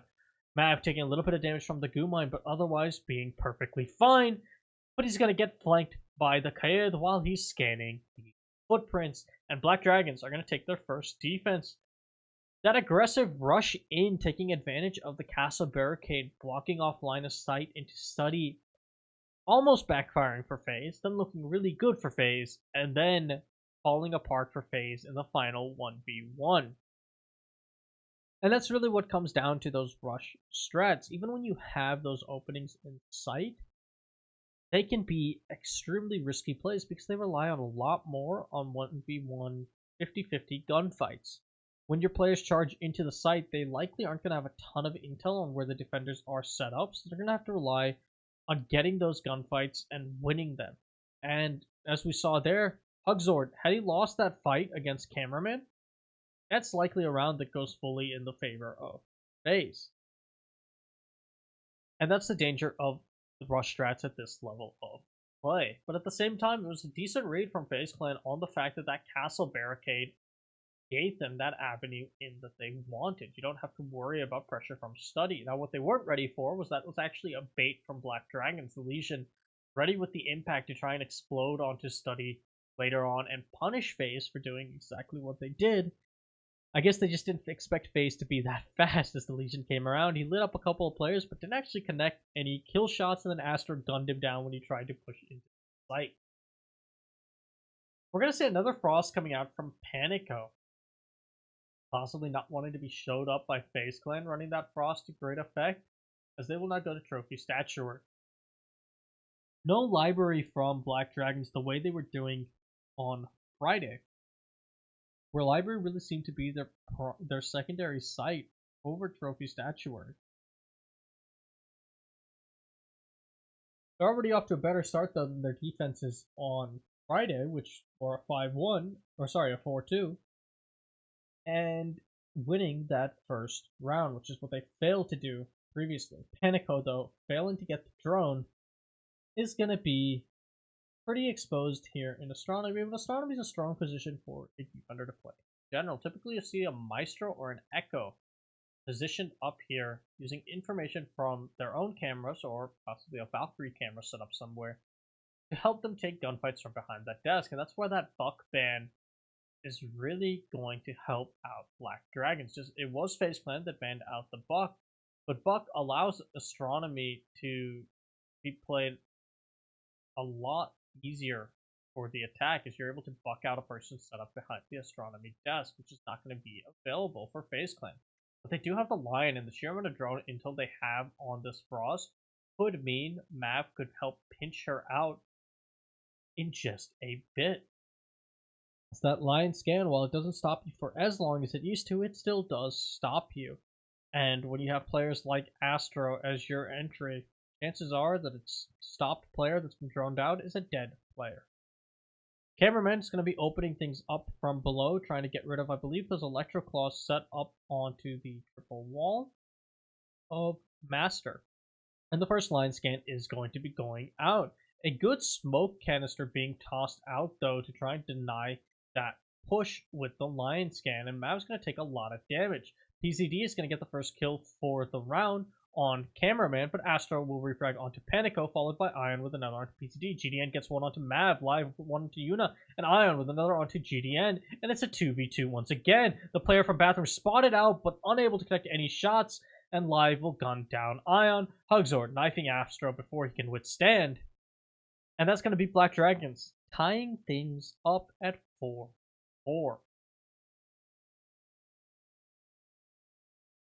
Faze Clan looking a little lost in their final executes onto the site. They've been doing a great job of getting the refrags, but then the final push towards the site has just kind of been falling flat. Those 2v2s and those 1v1s, they get gunned down. Now, Ion almost saved that round spawning out the mute, but he just missed every shot. And that ultimately was what cost him the round, as Live was able to take down his head, and Hugzord was able to make quick work of a lone Astro on the other side. Black Dragons now will have to go to their tertiary site, which is going to be the real test of whether or not they can pull this match to at least a draw. Now, granted, they are on good pace to get this draw because they've won on both their primary sites. They are able to repeat that in their second half of their defenses. They will walk away with the draws. They only need 2 more rounds to confirm their 1 point, since they were able to get a draw on order. Faze Clan, though, has a strong possibility of pulling out 3 rounds, starting with this library attack to get the full win. Black Dragons does like library a lot, so it's not as much of a tertiary site for them as it is for some other teams. We saw them using this as their primary site at times, actually, in their match on Friday. So it's not a site that the members of Black Dragons are afraid of holding, and they've shown themselves to be quite proficient at holding it. The question is whether Faze has adapted since Friday to attack it. They're going to abandon the Lion, as it just wasn't working out for them, and Mav's going to be put onto another role now with the IQ. So the man just wants to play every operator today, I feel. And I'm curious what the stats are going to be broken down. But speaking of being broken down, there goes the push from Faze as Yuna's gunned down, but Cameraman and Mav followed up. And once again, this rush strat from Faze getting them a lot of early site control. And this time it looks like Diffuser might go down, as the remaining members of Black Dragons have to go in a retake scenario. Astro's committing to the plant, and Mav's going to gun down Hugzord. Ion's going to land one onto PZD, and it's all up to live in a 1v4 situation. Diffuser has been planted. So an aggressive rush from Faze Clan paying off big time despite the early kill onto Yuna during his attempt. Faze Clan walking away with that round with no real pressure to regain the lead at 5-4. And despite how much confidence Black Dragons might have in Library, it not showing this time around, Faze Clan beautifully reading the gap in the defense and taking full advantage of it. So many members of Black Dragons were just too far off site to really help or do anything. And that's part of the problem with that site, as you can see there where the mute was gunned down. He's still defending the other bomb. But especially with the nature of those bookshelves and just how big that site is, it's very hard for him to help out his teammates should they get heavily pushed from the other side. Of course, that goes both ways. Should the push come in from the library bookshelf side, it's hard for the teammates on the other side of the bomb site to help out. And why a lot of teams just do not like that site and will always elect to go to dining over it for their tertiary defense. And that was the case for Faze as well, as it is just a lot easier to hold on to both bombs. They're not nearly as spread, and there's not as much in between your line of sights as it is on that map, where it's very, very easy to isolate bomb A from bomb B. Black Dragons, though, do get to go back to their primary site of Armory, which they won in a very narrow 1v1 last time off of the rush strat from Faze. Now, Faze isn't likely to rush it again, especially since the castle isn't going to be providing their avenue into study the way he was last time, but at the same time, I believe Faze has kind of gone for a rush 3 rounds. The least rushy was Trophy Statuary, but that was still just a flurry of kills once Faze decided to kick things into gear. They might just be trying out their ability to just hit the site as they prepare for their later Pro League matches and their playoff run in BR6, wanting to practice their ability to pull off some of those high risk but possible high reward plays. And Latin America is a region that can really make that momentum shift work in their favor. A lot of teams in this game tend to be either more passive teams or the more aggressive run in their teams, and a lot of Latin American teams used to be regarded as the latter. But they've come to this bit of momentum shifting ability that you need from most top teams. Now, obviously, teams like G2 have always excelled at it, but Liquid in particular comes to mind as a team that can take a very slow, methodical approach and then suddenly turn on a rush and an explosion of kills in just a dime. And FaZe is quite adept at that, too. And it looks like it's catching Black Dragons a little off guard, but the stature ban really working out for Black Dragons right now as Ion's just hammering away at the electrified wall. Possibly out of frustration, it's hard to tell. Speaking of frustration, Live's gonna gun down Mav. Cameraman, though, does get the refrag onto Live, but he'll be immediately traded out by GDN. So things are still gonna be at a man count advantage for Black Dragons. Yuna's gonna start opening up the only wall that hasn't been electrified, and the code being taken down means that it can't be electrified to try and trick. And I don't believe any holes were opened up or even no, they are possible to be opened up, but I don't believe any holes were opened up for the impact trick, so that hole will be opened up by Yuna. Panic and PZD kind of have to retake their own side as the barricade's going to get in their own way, but they do finally manage to open things up. Ion spotting out the hole in the back of Vault. He's the one that opened it up, and that gave Cameraman the refrag, and Ion's going to get another kill onto PZD, the Legion just playing at the top of red stairs. It looks like they might actually only have one member on site for Black Dragons right now in Hugsword. Actually, Smoke is probably on site somewhere as well, but it's hard to spot out where GDN is. We did see Panico off-site. Okay, so there are 2 members on site, and Astra is going to gun down the remaining member off-site. That's the Jaeger taken care of, and that's the coverage from Red Stairs gone, as well as the man advantage for Black Dragons. Ion is now likely going to start trying to push in through the vault and do some damage to the anchor of the Maestro, who runs right into his SMG-11. Ion putting things in a 3v1 for FaZe. GDN, though, is able to gun down Ion. He sees Astro, unable to connect any shots while the plant is going down. And FaZe Clan pushing things to match point 6-4, looking to close things out and having 2 more chances to do so. Black Dragons likely unhappy with losing their primary site, as now they can't even have the relief of being able to lose a round later on and even possibly winning this for 2 points. Now, 2 points wasn't likely. They're only really caring about 1 point. There isn't any real difference for Black Dragons in 1 point or 2 points. A draw will be just as good as a flat out victory, because the best that could happen is they get a higher points position than NiP, INTZ, or Immortals, whoever wins tiebreaks if they all have 17 points at the end. And that higher seeding position will just mean that they face them in the first round because they can't get second seed. It's going to be the third and fourth seeds facing each other. So Black Dragons, they only need 2 rounds here. And if there's any map where you can pull off 2 rounds on defense, it's Clubhouse. If there's any other map, it's Villa. And Black Dragons, especially with that Thatcher man that I keep coming back to because it has really had an influence on Latin America's meta this season.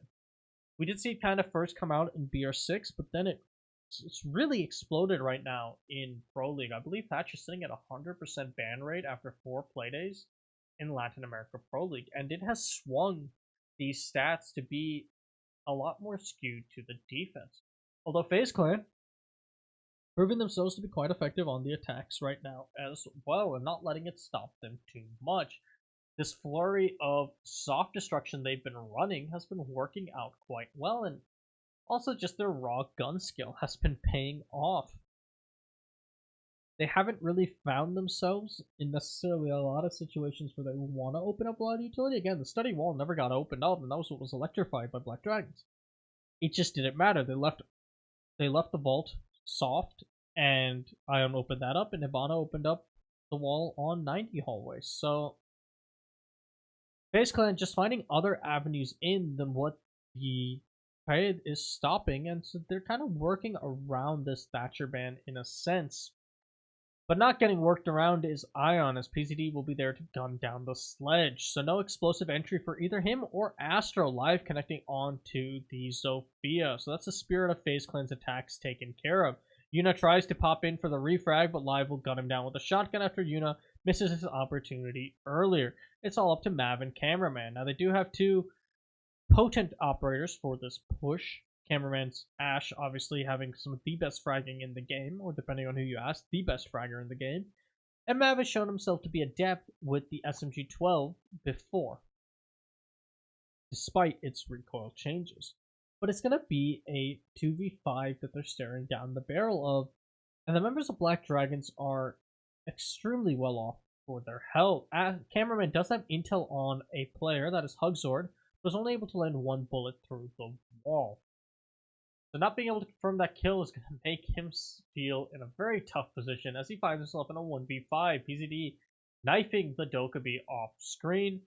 The Ash is going to have to ace clutch with a minute to go if she wants to have any hopes, and there won't be any for her as Panico guns down Cameraman, and Black Dragons 1 round away from getting the 1 point that they want so desperately, confirm themselves in for the playoffs.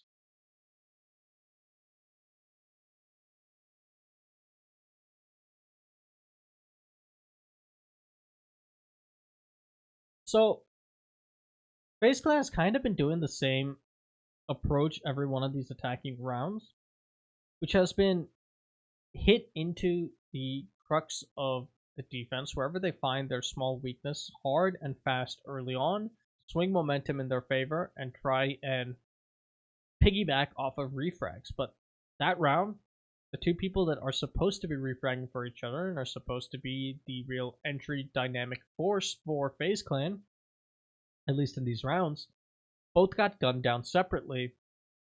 And after that point, everything spiraled out of control. Once they lost their spearhead of Ion and Astro, there was no hope left for them, really, in that round. But speaking of hope, FaZe Clan, they're probably feeling pretty happy because Black Dragons is hoping that their library defense is better than it's been, and library was their weakest defense by far. We saw that end up in a 1v4 for Black Dragons in like the first 50 seconds of the round. Now, granted, that was on Faze Clan, once again pulling off a high risk rush, and those are things that can be shut down fairly effectively at this level of play and relies on a lot of 50-50 gunfights working out. And to that end, Faze Clan are going to be bringing 4 great guns in the form of the FAMAS, the C7E, or the PW, depending on what Mav prefers. But I believe he's a C7E player. The M762, yep, there's the C7E, and the G36C on Cameraman. So a lot of fragging potential on Faze Clan to make those 50-50 gunfights work out if they choose to go for that rush once again. Worth noting that it's going to be Ion on the Twitch instead of Astro, a role that Astro is quite well known for, as he's perhaps the best Twitch player in the world. But Faze Clan has been experimenting with their roles a lot this match. So no real surprise to me that they don't put Astro on it. Not that he's sluggish as a Zofia, and there's also the point to be made that perhaps Ion just doesn't feel as comfortable on Zofia, so if Astra can handle the Zofia quite well, let Ion shine with the Twitch. That FAMAS is going to be a powerful gun no matter whose hands it's in. Well, maybe not mine, but I'm not a pro player. Astra has just opened up all above the library using those breaching rounds and the breaching charges to full advantage, and it's going to make the members of Black Dragons find themselves in a very, very difficult position, especially GDN, who's so low on health. And one member is going to be Jackal pinged as well, so the side players are really being cordoned back towards A. Panico, though, will get the first kill of the round onto Yuna, but Mav will refrag onto GDN, taking down the smoke. The smoke for a Thermite. A fairly equal trade, but it really depends on whether the Thermite was able to open up the wall he was expected to. But either way, Faze Clan is inside as Cameraman started to go for the plant. Ion missing his shots onto the Meister, but Astra won't on live. Panico, though, will get the refrag onto Cameraman, but Diffuser was planted anyway. And Astra has a great angle from above. Black Dragons is going to have to root him out before they can even go for the defuse. And Mav is his protection up top. The counter defuse, though, is going down, and PZD actually connects the shot. Is Mav going to be able to get in position to deny it? It doesn't look like it, and Black Dragons are going to secure their place in the BR6 playoffs with the 1 point they need after getting this draw. That's going to push them to 18 points. INTZ and Immortals cannot catch up to Black Dragons anymore. And Faze Clan losing out that round by just losing the top control and not having anyone stationed down below. Mav was supposed to help out Astro, and he was just watching the wrong angle. And as a result, Astro gets gunned down by PZD, top control has been vacated over to Black Dragons, and the diffuser denial cannot happen anymore. That makes you wonder if perhaps Mav should have been placed down below, or if he should have been watching a different angle. But either way, Faze Clan, they're not too fussed. They didn't have really anything riding on this match. This was a match that was Black Dragons to lose, because if Black Dragons did lose this match outright, they're knocked out of BR6. Well, not knocked out, but their fate wouldn't be in their hands. It would be in the hands of INTZ and Immortals, depending on the outcomes of their matches. Now, INTZ and Immortals, I believe, still have a potential shot, because NiP is also at 17 points right now, and they go up against Liquid next. And Immortals and INTZ can get a maximum of 17 points. Now, Liquipedia is telling me that NiP has clinched their spot, but I don't know if that's true, because as far as I can tell from the tie breaks, that shouldn't be the case, but at the same time, I don't know the exact rules for tie breaks in BR6. Maybe that is true, and whoever edits the Liquipedia knows something I don't, or maybe it's just a mistake, because again, Liquipedia isn't always accurate, so I wouldn't go off of that just quite yet. And as far as factually I'm concerned, NiP needs to also get 1 point, walk away with a single one against Liquid, and they're pretty happy. And also, I think NiP wants a chance to get revenge against Liquid. Liquid is the reason NiP didn't make Milan. They lost in rather embarrassing fashion on Villa in a 7-2 split on the final playday. A match that, had NiP won and Liquid was playing with their coach, had NiP won said match, they would have been at Milan instead of Immortals. And NiP has not been to a seasonal LAN in quite some time, and making it to Milan would have also qualified them for the major, which is that NiP is currently looking for an avenue to do, as they weren't able to win at the Vegas Minor. and they will not actually be going to Valencia either. So it's all up to the open quals for them, and they have to face Liquid in those because Liquid also needs to find a spot. So a lot of tough competition for the major up ahead, but that's all what ifs and the like. We're gonna go to I believe around a 20-minute break is how these typically go, and then we'll be back with Liquid versus NiP. But before I sign off, I'll just give you guys your standings for the top three one more time. These three teams are going to be in your playoffs, and first seed is going to be Team Liquid at 28 points. They could potentially increase that total, but no one can catch them. Faze Clan is going to be in second seed with 25 points. No one can catch them, and they can't increase that total. They have played out all of their matches for the rest of the BR6 season. And currently in third is Black Dragons at 18 points. They cannot be caught by any team other than NiP, who could knock them out of third, but they can't fall lower than fourth. The Ninjas in Pajamas and Liquid up next. But until then, I'm going to throw to a brief break, and I hope you enjoyed that match, and see you shortly.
And we are back.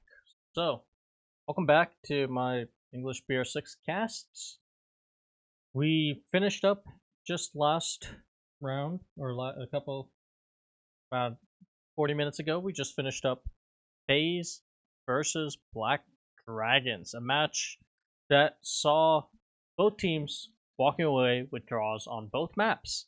And as a result, both teams walked away with 1 point. Now, for Faze, that match didn't really have any implications because they were already confirmed for second place in the seedings, meaning they are going to go into the playoffs as the second seeded team. But for Black Dragons, it confirmed that they will be in the playoffs regardless of the outcome of any other match going on in, because at 18 points, the only team that can touch them is Ninjas in Pajamas, sitting at 17 points. Both INTZ and Immortals are at 14 points apiece. So even if Ninjas in Pajamas does pass them, the Ninjas in Pajamas also can't be touched. So Black Dragons has no fears of being knocked out of the top 4, so they will be going on to the playoffs regardless. By getting into the current match at hand, much like the previous match, one team has a lot of playoff implications, and the other team has none. Liquid is very, very solidly just in the first seed position. They clinched it in last week's playday. So they don't have to worry about playing any matches other than the best of 5 grand finals at the end of BR6. Ninjas in Pajamas, on the other hand, need that 1 point to keep their fate in their hands. INTZ and Immortals can still tie them, at which point I'm not entirely certain how tiebreaks will work.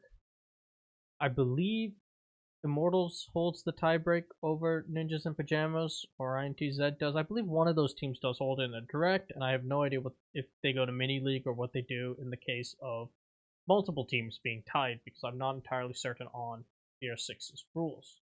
To be on the safe side, Ninjas in Pajamas wants to walk away with at least a point here, because then they're going to be out of reach regardless of the outcomes of INTZ and Immortals' matches, who do have the luxury, keep in mind, that both those teams are facing what are considered to be the weaker teams in Latin America right now. Pain Gaming is Immortals' competition, Pain Gaming being the same Pain Gaming that was relegated at the end of Pro League Season 9, and Red Devils being the competition for INTZ, who have just had a rough go at it, really, since the second half of Pro League Season 9, when they lost, I believe it was Bits, to mandatory military service. They struggled to win any matches or really have any impact, just win rounds, not even matches. Although they managed to stave off relegation, then they lost perhaps the only real standout player that Red Devils had in BMX.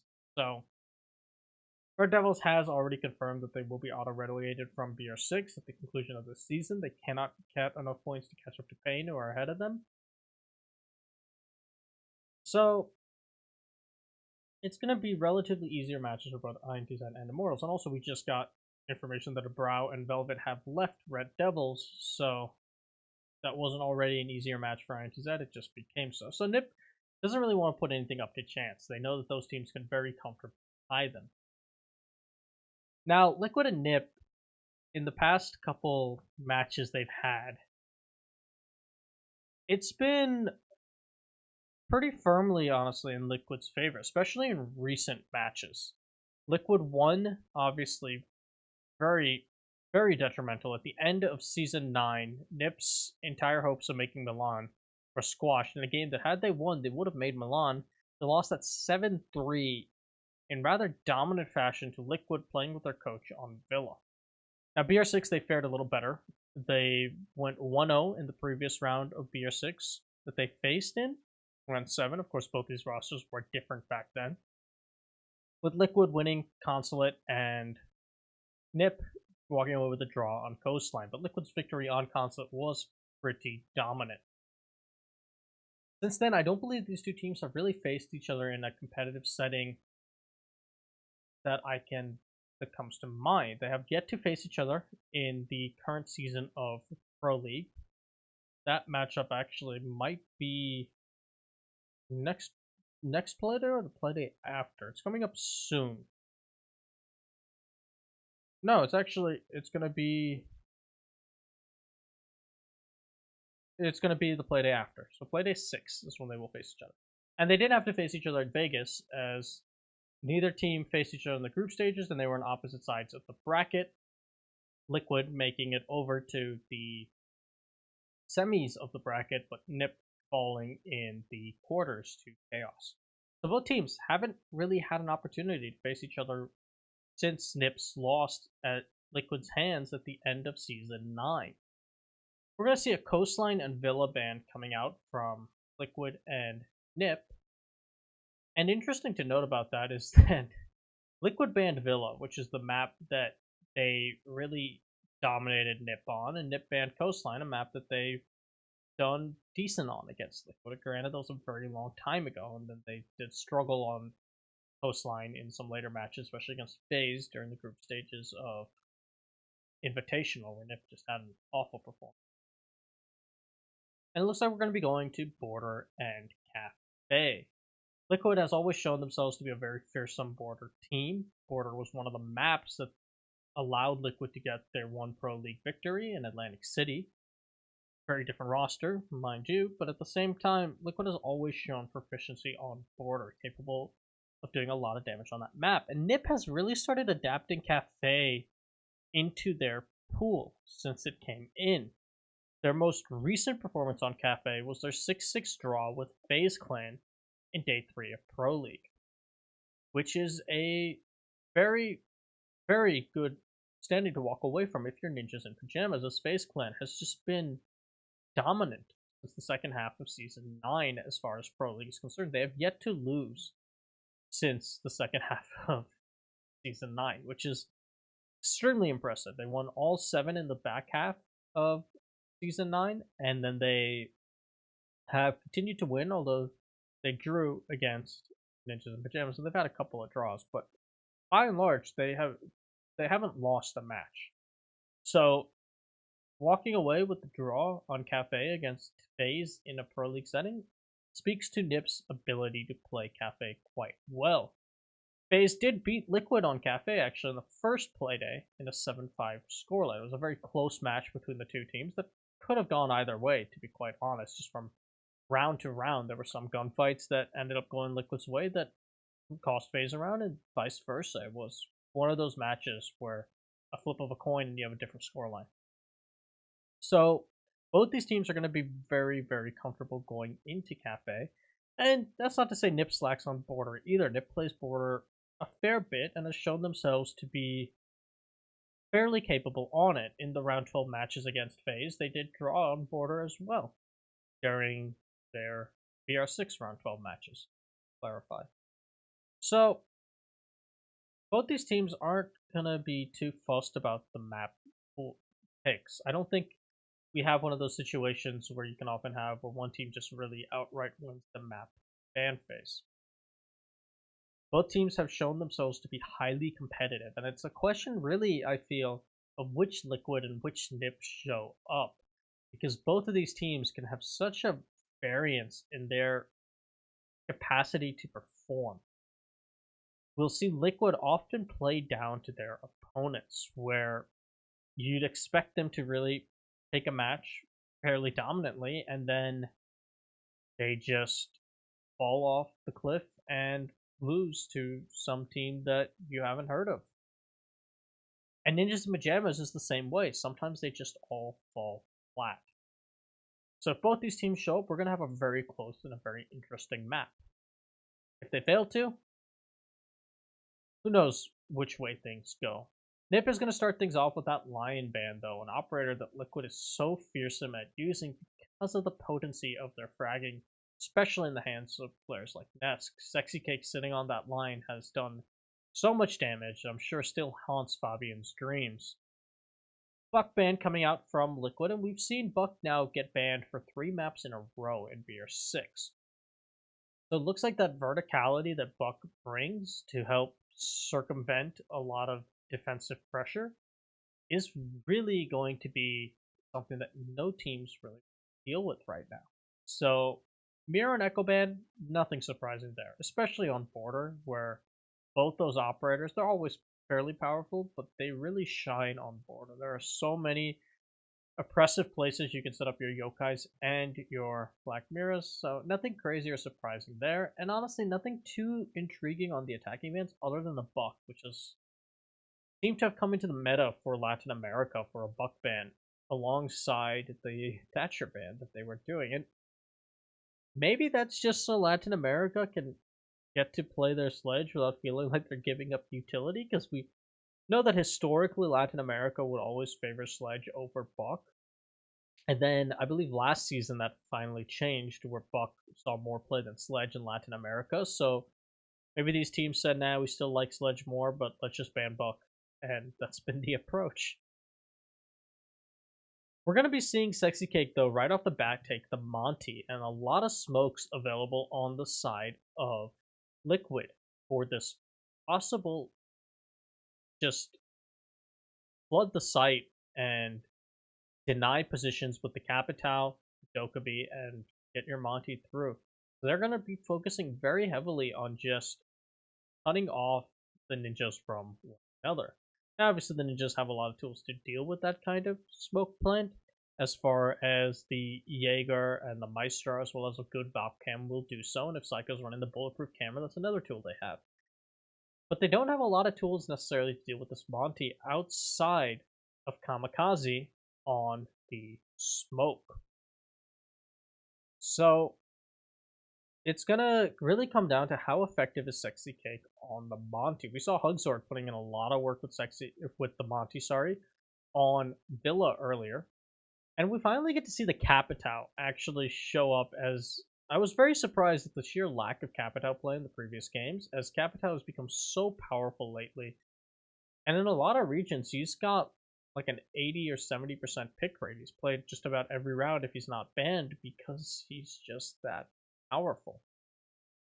And Liquid's gonna run him right off of the bat and likely stick with him longer. We've seen Moringa do a lot of work with that Capitao, both on the gun and of course with the denial that his bolts provide. Giulio's going to be the one tasked with holding on to the office's side, but it seems like Liquid is actually just going to forgo the office and go for just a archives door take. This could be a very risky play if they don't get Giulio rooted out of position here, as he could just jump out the window and gun the Monty in the back and possibly pick up a kill on the player defending the Monty. He's actually got a C4 set to deny the push in from the Monty as well, and Psycho is going to be the one pressuring the archives door right now. So this very, very one-sided push from Liquid could spell disastrous unless they're able to get some early picks. And that's probably going to come down to Paula standing on the vents window. Moringa could possibly burn someone out of position with his flame arrow, but again, that C4 is going to prove so deadly the moment Sexy Cake walks through the door, and that information is relayed to him. A couple members have taken some damage. Kamikaze at half health, and Paula, and now Sexy Cake will be taken down. So the push just straight through the archives door, not paying off one bit. Ness, though, does get the refrag onto Julio, but Psycho gets one onto Paula. Diffuser is going down. Kamikaze has the information, but is unable to land the shots, and it will get planted. He gets the refrag, though, onto Moringa immediately after, but now Nesk and PSK have a now just PSK in a 1v4. Things are not looking good. He's in a powerful position, but only 16 bullets in that ARX. Chances are not on his side that even if he lands these shots, he's now going to be in that reload position. He managed to gun down Muzi after the reload, but the defuse is still happening from Kamikaze. Flashes are going in, but it's going to actually bounce out of the window into his face. Not really sure what happened there, and neither is PSK, as you can see there on his face cam. Ninjas in Pajamas shutting down a messy push from Liquid. And I'd like to say that it's an unorthodox strat, but for Liquid, that archive solo push is something I have seen them run a lot, and probably more than they should, because I don't think I've ever seen it work. Now they have a surprising amount of consistency getting the plant down on just the raw archives push, no map control anywhere else, and I guess that's something to be proud of, but they've never held the post plant once. And as you can see there, I mean, even if PSK didn't flash himself, he had 1 health. He's going to peek into the door to try and deny the defuse, and it doesn't matter. Even if he gets the kill on Kamikaze, he would have been refragged instantly. at that point. You had two other members of Ninjas in Pajamas, likely both having their guns trained at that window. I don't even think anyone was trying to peek from Sandwich Window because they knew they didn't have to. They could just hold the singular angle that PSK had. He didn't have the time to rotate somewhere to try and deny the disable. He was just out of luck. And that's what happens when you don't have map control across the rest of the map. Granted, one thing that I did mention in the Faze Black Dragons matchup that bears repeating is that since Liquid has nothing on the line here, they're likely not to go with as many strats and approaches that you would see from them otherwise. They're going to probably vary up sometimes on who plays what role, although right now they are playing roles that they're all pretty well comfortable on and known for, Nesk on that sledge. But the strats in particular and the VODs they're going to be producing aren't going to be on the level of a match that Liquid really does have value in, like their normal Pro League matches or earlier BR6 matches. And why should they? Because they'll just give a competitive edge to any opponents facing them later on that are going to be VOD reviewing. They're going to be holding a lot of things closer to their chest because this match doesn't matter to them. So maybe that's why they did that fool's errand push into the archive store, because they feel that eventually they can get that to work and may as well keep testing it in this match against the Ninjas. The Ninjas, though, don't have that luxury to be nearly as carefree. Pino's going to actually drop out of CCTV and return to side. He wasted about a minute there, which might be worth it considering it is Event Workshop defense. It's going to be more worth it as Julio guns down the Thermite, and that's your hard breach gone. That's a huge pick from the Legion. It's also going to down Diffuser, and it looks like he set up a goo mine near Diffuser. That's a huge pick for the Ninjas in Pajamas, as Team Liquid will now no longer be able to push in from the bathroom side probably the way they wanted to, and Psycho's just going to make things worse by gunning down the Nomad, so the freedom to move around the map has likely increased tenfold, as I don't believe PSK got quite a few of his air jabs set up. Paula's going to spot out the head of one player, but he's going to take about as much damage as he did. In fact, he's going to take a little more, as Kamikaze is sitting just a bit over half health, and Paula is sitting just under half health. Team Liquid, once again, finding themselves on a real back foot here, and this time, they don't even have a plant to show for it. Diffuser still being guarded by that Legion who has set up goo mines.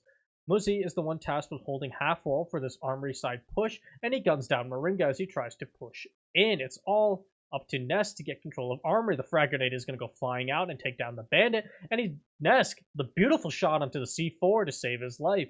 I'm not sure if that was intentional, as he just was trying to get the head, and he'll get the head of a different player on Pino. Nest making something happen here for Liquid despite the man disadvantage, but they still have no real utility left on their side, as the Zofia and the Sledge, they can open up above if they wanted to, sure, but when you have a 2v3 with 30 seconds, that's not happening or worth it. Paula, though, will work his way into sight, but he still doesn't have Diffuser, as Nesk is going to try and join him, but he has to push through customs. He's going to think better of it, go to Metal Stairs, and spot out Kamikaze and take him down. It's a 2v2, but there's 17 seconds left, and Diffuser is still down. Julio's still holding that angle, and if the Guma is going to give away the position of Paula trying to get the Diffuser, Nesk is going to refrag onto Julio, but he's got 6 seconds left. He has to grab Diffuser, get to sight. Psycho's just going to hold it from above. This is as good as over for Team Liquid, as Psycho now knows he's clear to drop, he has the intel on the position, and an easy cleanup from NiP. While it may have gotten a little bit closer than they possibly wanted in that 1v1, based on Nesk just stringing together kill after kill, at the end of the day, the players of NiP, while not in positions to refrag, were always in positions to waste time and utility and just help. We saw that goo mine setup from the Legion meant that whoever went for Diffuser first would die, regardless of who it was, unless they landed an amazing shot. So Ness getting that refrag, while important, it didn't help him in the end because Diffuser was still down and he still didn't have time. So excellent play from NiP to adapt around the fact that they got that early kill on the Thermite, halted the push of Liquid, and played around the intel they now had on Diffuser being down. And we're going to get to see Ninjas in Pajamas now go for a customs defense, with Psycho on the Frost, hoping to be the trump card needed to make this defense work. Now, I talked earlier during the Villa match where Frost showed up about how Frost is probably most viable on border out of the entire Pro League pool because of the sheer number of vaults up top where you can either shoot the frost mat, and if you then try and push into the room, you either have to waste utility on the frost mat or hope that no one is nearby because they will gun you when you go for the frost mat. And that one on the window of CCTV that Psycho just put up is the exact one I'm talking about. We'll likely see him put up another one in the vault and CCTV. Now, the one that's on site proper for the vault towards the customs, the jail side of things, that one I'm not sure how I feel about because that is another one of those that you can get with an upside down repel. But Muzzy just playing it like ranked and getting an early spawn peek onto Nesk, the Thatcher, off of the board. So even though Thatcher wasn't banned this round, he will not be in play. And a very big pick from Muzzy, and sure reminding a lot of people of their ranked games with the Thatcher being the first one to be spawn peaked. Muzzy is going to be playing aggressively outside of CCTV because on a customs hold you need to maintain control of the top floor for as long as possible. The moment you lose it is the moment you've pretty much lost the sight. And if you lose it, really even 30 seconds left in the round, if you've lost top floor control at the 30-second mark, chances are pretty good that the attacking team can make that into a viable push. Psycho is going to be the support for Muzzy, and he doesn't know that there's a player on his drones around the corner. If he goes for the peek, he could potentially get the kill, but he's going to actually get gunned down himself. He do a lot of damage to PSK in the process, but the pre-fire is just not connecting enough with the Nomad, and that's going to be a 4-4. But PSK extremely low on health, while all the members of Ninjas in Pajamas are at full health right now, and top floor control is still in their favor. The Nomad, though, getting her air jab onto those east stairs is going to be important for stopping any later aggressive runouts from the Ninjas. So it's a good thing PSK did not get gunned down by Psycho there, or he could have done a lot of damage just from that one run out. Paolo's position will be given away thanks to the goo mine, but he seems to know that the Legion is somewhere inside of the workshop. But he actually connects quite a few shots with Julia too, and Diffuser's going down by Sexy K. Kamikaze, though, will deny it with a C4. But Pino is going to get burned out by the Capitao, which we are finally seeing brought into a match after his conspicuous absence from the previous match. Still a 3v3, two players low on health, one for each side, with Paula taking a bit of damage himself. But he's going to get the confirmed kill onto Julio and finish off what he started and give his team man advantage. But they only have about 30 seconds to work with, and Diffuser is down in sight. I believe top floor control is still in favor of Muzzy and Kamikaze. Paula seems to know that there might be a player up above him, and there was indeed, but Muzzy gets the better of him. From above, he still has control of CCTV, and actually the frost mat pays off on Moringa, the Capitao jumping in to his death as the plant goes down by PSK. The Nomad charge is actually going to be what it takes for him to confirm the plant. Diffuser goes down at the window. Now Kamikaze can relay that information, and he's able to shotgun PSK after downing him. And that's going to be an easy disable for Kamikaze. The Ninjas in Pajamas completing a clean rotation of their first 3 sites of their defensive set. Bear in mind, Ninjas in Pajamas, should they win this map, they are going to confirm themselves into the playoffs alongside their counterparts of Black Dragons because they will have confirmed 1 point. But it doesn't look like Liquid is too fussed about anything as we're still seeing laps all around on the team as, again, this match doesn't have any import to them.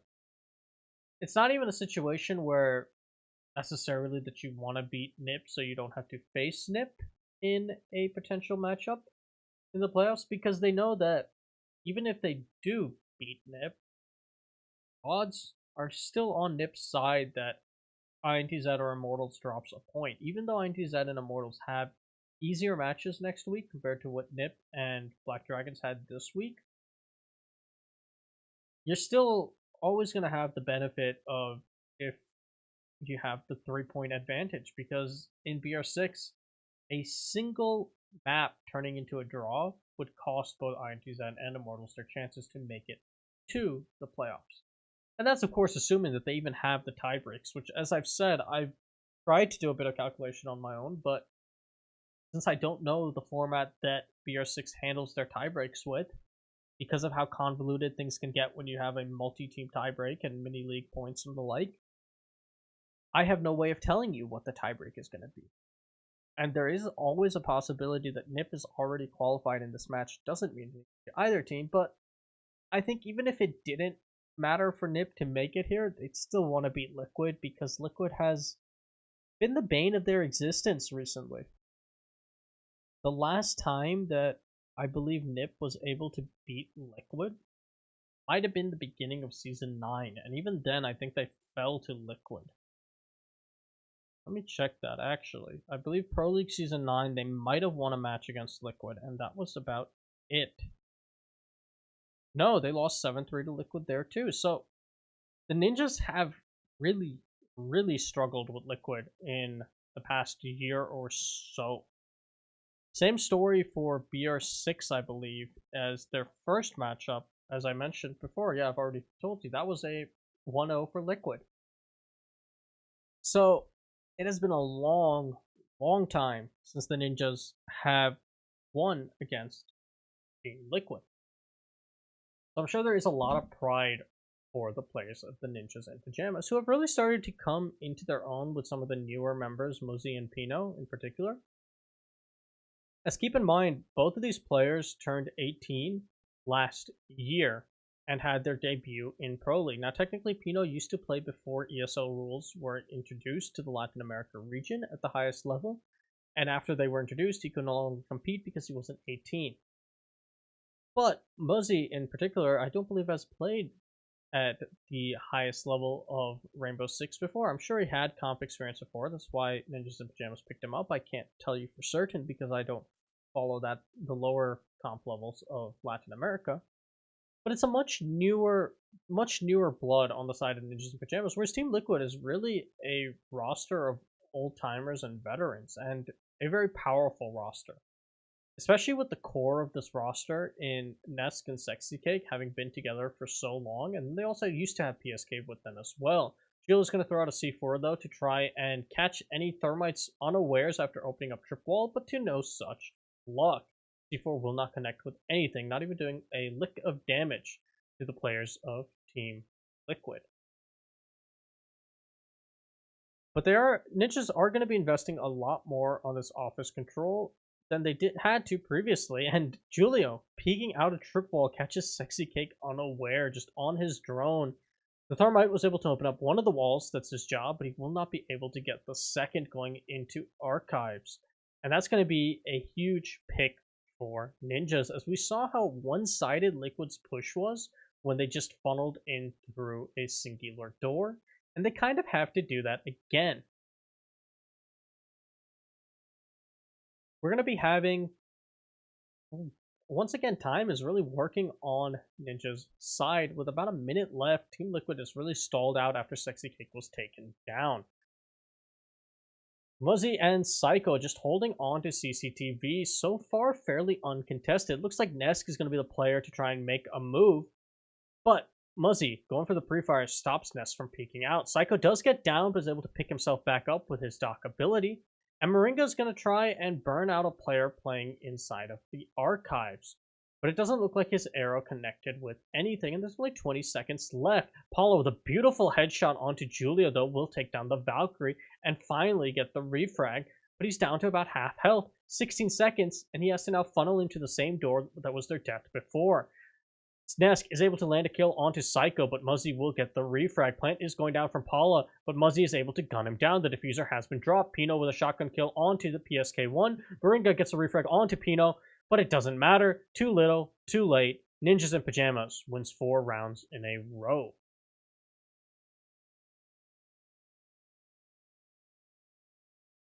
And a very, very solid defensive set from Ninjas in Pajamas so far.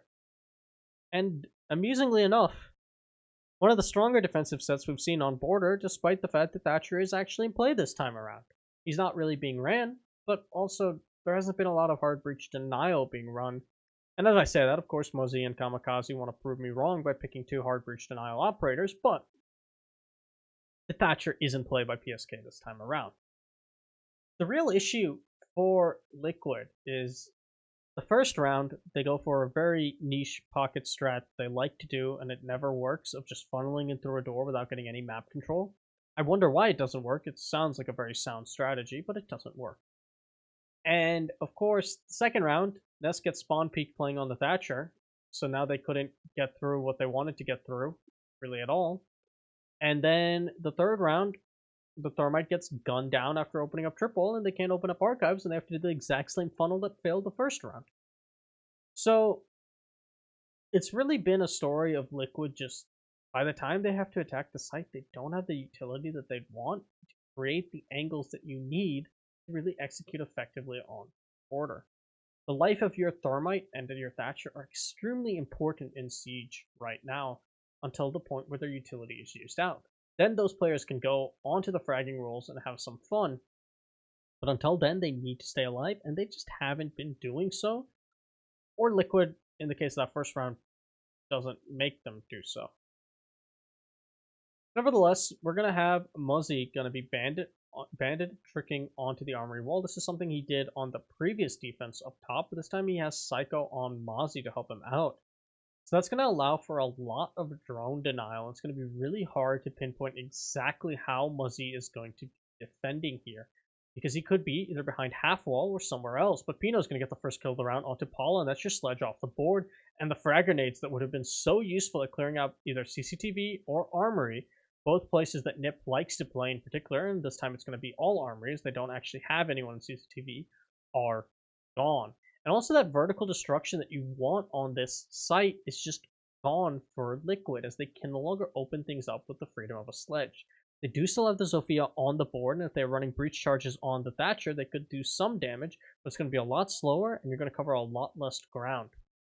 Muzzy, though, playing aggressively onto the armory door. An angle that works a lot better in BR6 and on land than it does necessarily in their Pro League matches, as you can't have the problem of Peter's advantage. The Thatcher EMP, though, is going to allow the Thermite to electrify the wall, and Muzzy's going to wisely fall back, not trying to contest it with a bandit trick, as he knows he could easily be swung on. And Psycho, with only 20 rounds in the P10 Roni, isn't likely to be able to cover him that well, should such a scenario occur. Team Liquid, though, are still struggling to get into the armory, and now they have 3 members of Ninjas to contest with, playing up there with Julio covering the metal stairs for when they push in further. We saw Julio so intrinsic on winning this round previously based on the position he's playing right now, where, again, they gunned down the Thermite extremely early on and dropped Diffuser in just the middle of nowhere, essentially, with Goo Mines there to give Julio all the intel he wanted, and Ninjas and Pajamas are just not getting flushed out. We're seeing how hard it is right now for Liquid to drone, because even if their drones don't get taken down by the Mute or the Mozzie, they're just getting shot by Psycho, who is just holding on to that angle. Kamikaze, with a shotgun trained and ready for this fence push, could potentially get Moringa if he doesn't pre-fire this perfectly, and he doesn't pre-fire this at all. He tries to flame it out, but to no avail. Meanwhile, Psycho will land a kill earlier onto Sexy K, and another onto Nesk. It's all up to PSK. He managed to get one onto Pino, but he's got a 1v4 to work out of, and Muzzy is there on top of the server racks like a gargoyle to gun him down. And that's going to be 5 in a row for the Ninjas, feeling very, very comfortable on this defensive set of border. And the Ninjas have always been a bit of a momentum-based team. When they start to string things together, they really string rounds together. There's also been their downfall in the past, as if they start to lose, things seem to constantly just spiral out of control for them. Perhaps the great example being the grand finals they lost in Sao Paulo to ENCE after ENCE started running the clock back on them on Chalet. When Black Dragons was on match point, they were unable to get another round, and ENCE, of course, picked up the trophy there at Sao Paulo, and the rest, as they say, is history. This time, though, Sexy Cake is probably hoping to just stay alive just a little bit longer. Open up more than one wall as a Thermite, or if he's going to only open up one wall, make it an important one. Although in customs, there are, again, 2 walls that you want to open up. The passport wall, where you see Muzzy doing reinforcements right now, and the jail wall, where you see Kamikaze setting up 2 reinforcements. Jail wall, 60k shouldn't die doing. If he does, it's going to be because of some sort of spawn peak or run out that Liquid should have been prepared for. Customs is, of course, a little bit harder, but again, not that hard to isolate out that room. So If Sexy Cake dies early on, drops Diffuser once again in an awkward position, it's probably going to be a 6-0 for the Ninjas. And we can see right now that Sexy Cake has died every single round without getting a single kill right now. And I mean, he's the support player right now. It's not that frags are important. The issue isn't that he's not killing things. The issue is that he's getting himself killed. Now, it is possible that that's just because Liquid is supposed to be providing better coverage for him, and they're not. But either way, he should not be in nearly as risky positions as he is. Taking that drone on the triple wall that he did when they were trying to push into the office's side, just a ill-advised decision when you know how aggressive the players of NiP can be. Dealer's already tried to run out on there multiple times. Don't give him the opportunity. And you can see that aggression being shown off right now, as well as Muzzy just keeps taking gunfights onto the CCTV balcony. Ninjas in Pajamas are not afraid of running out on Border, and Border's a great map for it. And Liquid has even dropped the Nomad that would have been used to stop it. Now, they do have Nesk on the Twitch, so he's going to have a powerful rifle in his hands to try and make things happen. And if there's any player on Liquid, or even in the world, that can make things happen, it's Nesk. But is it going to be enough? Moringa's already been brought down to about half health, and all the members of Ninjas in Pajamas are unhurt. We see that Meister camera set up on the soft wall of Armory being used to great effect, as it's likely the members of Ninjas in Pajamas are the ones feeding Muzzy all the information he needs, and possibly even Pino as he gets the kill onto Paula through said soft wall. Moringa has a little bit over half health, as he's going to be tasked with clearing CCTV by himself now. Nesk, though, will get the kill onto Pino, so they have Armory control in their favor. But Julio takes down Sexy Cake, and the Thermite once again will not be able to open up any walls, and will drop Diffuser in not the worst position he could have dropped it before, as Nesk is close enough to retrieve it, but it's been a rough game for Sexy Cake so far. And it's been a large part about why his team has not been closing out these rounds. Moringa will get the refrag onto Muzzy, so it's still a 3v3. And if there's any site that they can attack without the hard breach, it's Customs. But they still have to attack without the hard breach. And they haven't even recovered Diffuser yet. Not wanting to risk an engagement with the Valkyrie, who was kind of watching the hole that her Nitro Cell created. She has fallen off now, but Psycho is checking these holes up top for any potential peaks from the players that have now gained control of CCTV. That is one thing that Liquid has going in their favor, as CCTV control is all you really need before you start ingressing onto Customs proper. Once you get control of CCTV, it becomes very, very difficult for the defense to fight their way out of it. But the problem is they only have Moringa to dedicate to holding up there because they've lost so many players. And if he gets gunned down in a gunfight, it's all over. But Psycho didn't get droned down. He's going to be able to take down PSK. Nesk is going to be his next opponent, and Nesk's head is gone too. It's all up to Moringa, and he's gunned down by Psycho as well. A huge 3k for the Jaeger at the end of the round. And Ninjas in Pajamas complete the perfect half. 6-0. They've guaranteed themselves at least a draw here, which is a great position to be in, considering that the next map pick was their own.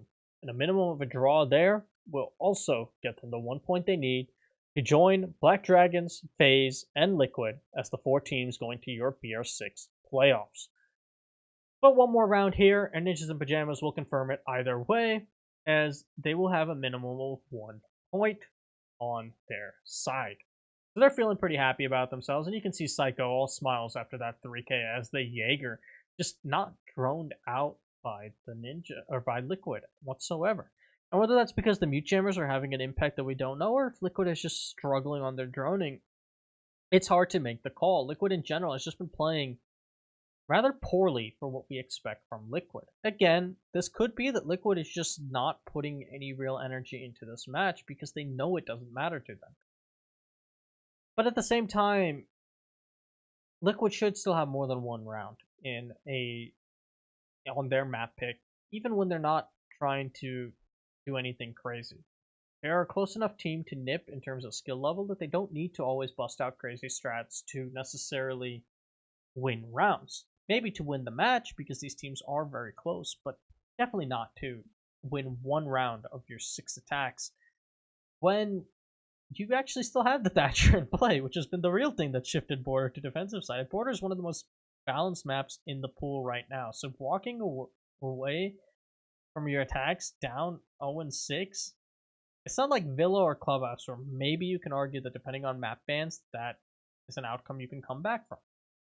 Border really isn't. Despite how aggressive you can be on defense, there are plenty of ways to punish it, and a lot of Liquid losses weren't because that they weren't trying or they were trying weird stuff. If other than the first round, which was legitimately them trying weird stuff, so it seems to be a lot of fundamentals just not on display from Liquid. Poor droning, not catching out Psycho. Poor timing to drone, getting Sexy Cake killed quite often. And ultimately also putting your Thermite in just dangerous positions over and over again. And whether that's on Sexy Cake or whether that's on the team, we can't judge from a observer's viewpoint. But either way, Liquid just not looking on form today, and they don't have to. But it's never a fun sight to see a team down 0-6, especially on a map like Border. And Psycho's hoping to clean things up here. Liquid has elected to do the strategy of leaving the armory wall soft, and then you typically have your Maestro or possibly your Doc, basically an ACOG, set up to contest that long angle. We saw NiP do that for some of their off-site play when they were trying to hold up above, with Pino being set up with the Maestro there. But Ninjas in Pajamas running the Sophia means they can open up that wall and make that angle a lot less defender favored than it would have been otherwise. Especially if Psycho was also able to land the shot onto the Maestro cam. It looks like the Jackal of Pino is going to be your wannabe Buck trying to shotgun out the Maestro playing half wall from below. And Moringa is going to say no to Pino and gun him down. So the Jackal unsuccessful in his endeavor to remove Moringa from this position, who will spot out Psycho from the cam, but Julio peeks in through the holes made by his teammate of Pino and gets the kill onto the Maestro anyway. So excellent read by Julio and working together with Psycho to get that pinch off. Sexy Cake, though, will get the refrag onto Psycho, but Kamikaze gets one onto Sexy Cake. The flank from down below has been alerted thanks to the Nomad charge going off, and Diffuser is being planted, but it's just a bait, wasting the C4, but no, PSK gets it anyway despite the player falling back. Muzzy, though, with a huge 2k, will take care of PSK, and it's all up to Nesk and Muzzy in a 1v1, the Jaeger versus the IQ. Nesk has to retake onto the site, but Nesk has been such a proficient player at just getting these clutches, perhaps having the most famous clutch in Rainbow Six Siege history to his name, as he now tries to retake up Metal. Just going to be a flat 1v1, and Muzzy wins it out. Seems to have all the intel on Nesk, and that's a 7-0 for Ninjas in Pajamas on Liquid's map pick of Border. And that's going to be the Ninjas confirmed as your fourth team clinched for BR6 playoffs. Now, they might end up the season with a 3 seed or with a 4th seed. That's yet to be determined. I don't remember how the tiebreak works. I'll look into that for you guys real quick between Black Dragons and Ninjas Pajamas. But ultimately, it doesn't matter, as the 3rd and 4th seed teams place each other in the first round of the playoffs. The winner of that will face Faze, and the winner of that match will face Liquid in a best of 5. So, either way, Ninjas in Pajamas, they're pretty happy. And again, Liquid didn't have anything on the line here, but you never want to see a team go down 7-0. Just period. It doesn't matter how little they have on the line in a match. It speaks a lot to difficult and poor form, I guess. Yes, Liquid ran some strats that were ill-advised to try them out, and they messed around with their roles, but ultimately the fundamentals for Liquid were just not there. And while you don't necessarily want to show off VODs and stuff, you also don't want to build perhaps poor habits and poor form by not having your fundamentals down. The fundamentals should always be there. If Liquid was losing these rounds, but they were still showing good fundamentals in every round, this would be a very different story. But like that kill right there on the Thermite was poor fundamentals. You know that against a team like NiP, you cannot drone right next to an opened up trip wall like that without coverage. Especially not when you're at the Thermite and you have to open up another wall. Regardless, I hope that the next match on Cafe is going to be a little bit more interesting. And while Liquid may have been the ones to lose 7-0, the real losers here are INTZ and Immortals, who are now going to be locked out of a chance for getting the playoffs. Their fight is just going to be for seeding in the 5th and 6th positions. Immortals in particular are likely going to be very disappointed by their performance, as they've always struggled a bit on LAN.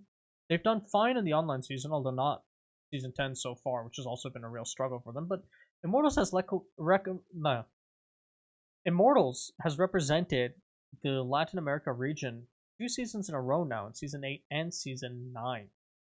So to not even get to the top of their region's local tournament, which is perhaps the biggest tournament for them outside of Pro League, and BR6 we see get a lot of focus from these Latin American teams. That's going to be very, very difficult, I feel, for Immortals, but also INTZ was in the running to make the playoffs for a long time. They actually held on to that third place spot for quite a few weeks in a row, falling a bit off the trend in just their final few playdays. So it's also going to be a rough showing for them.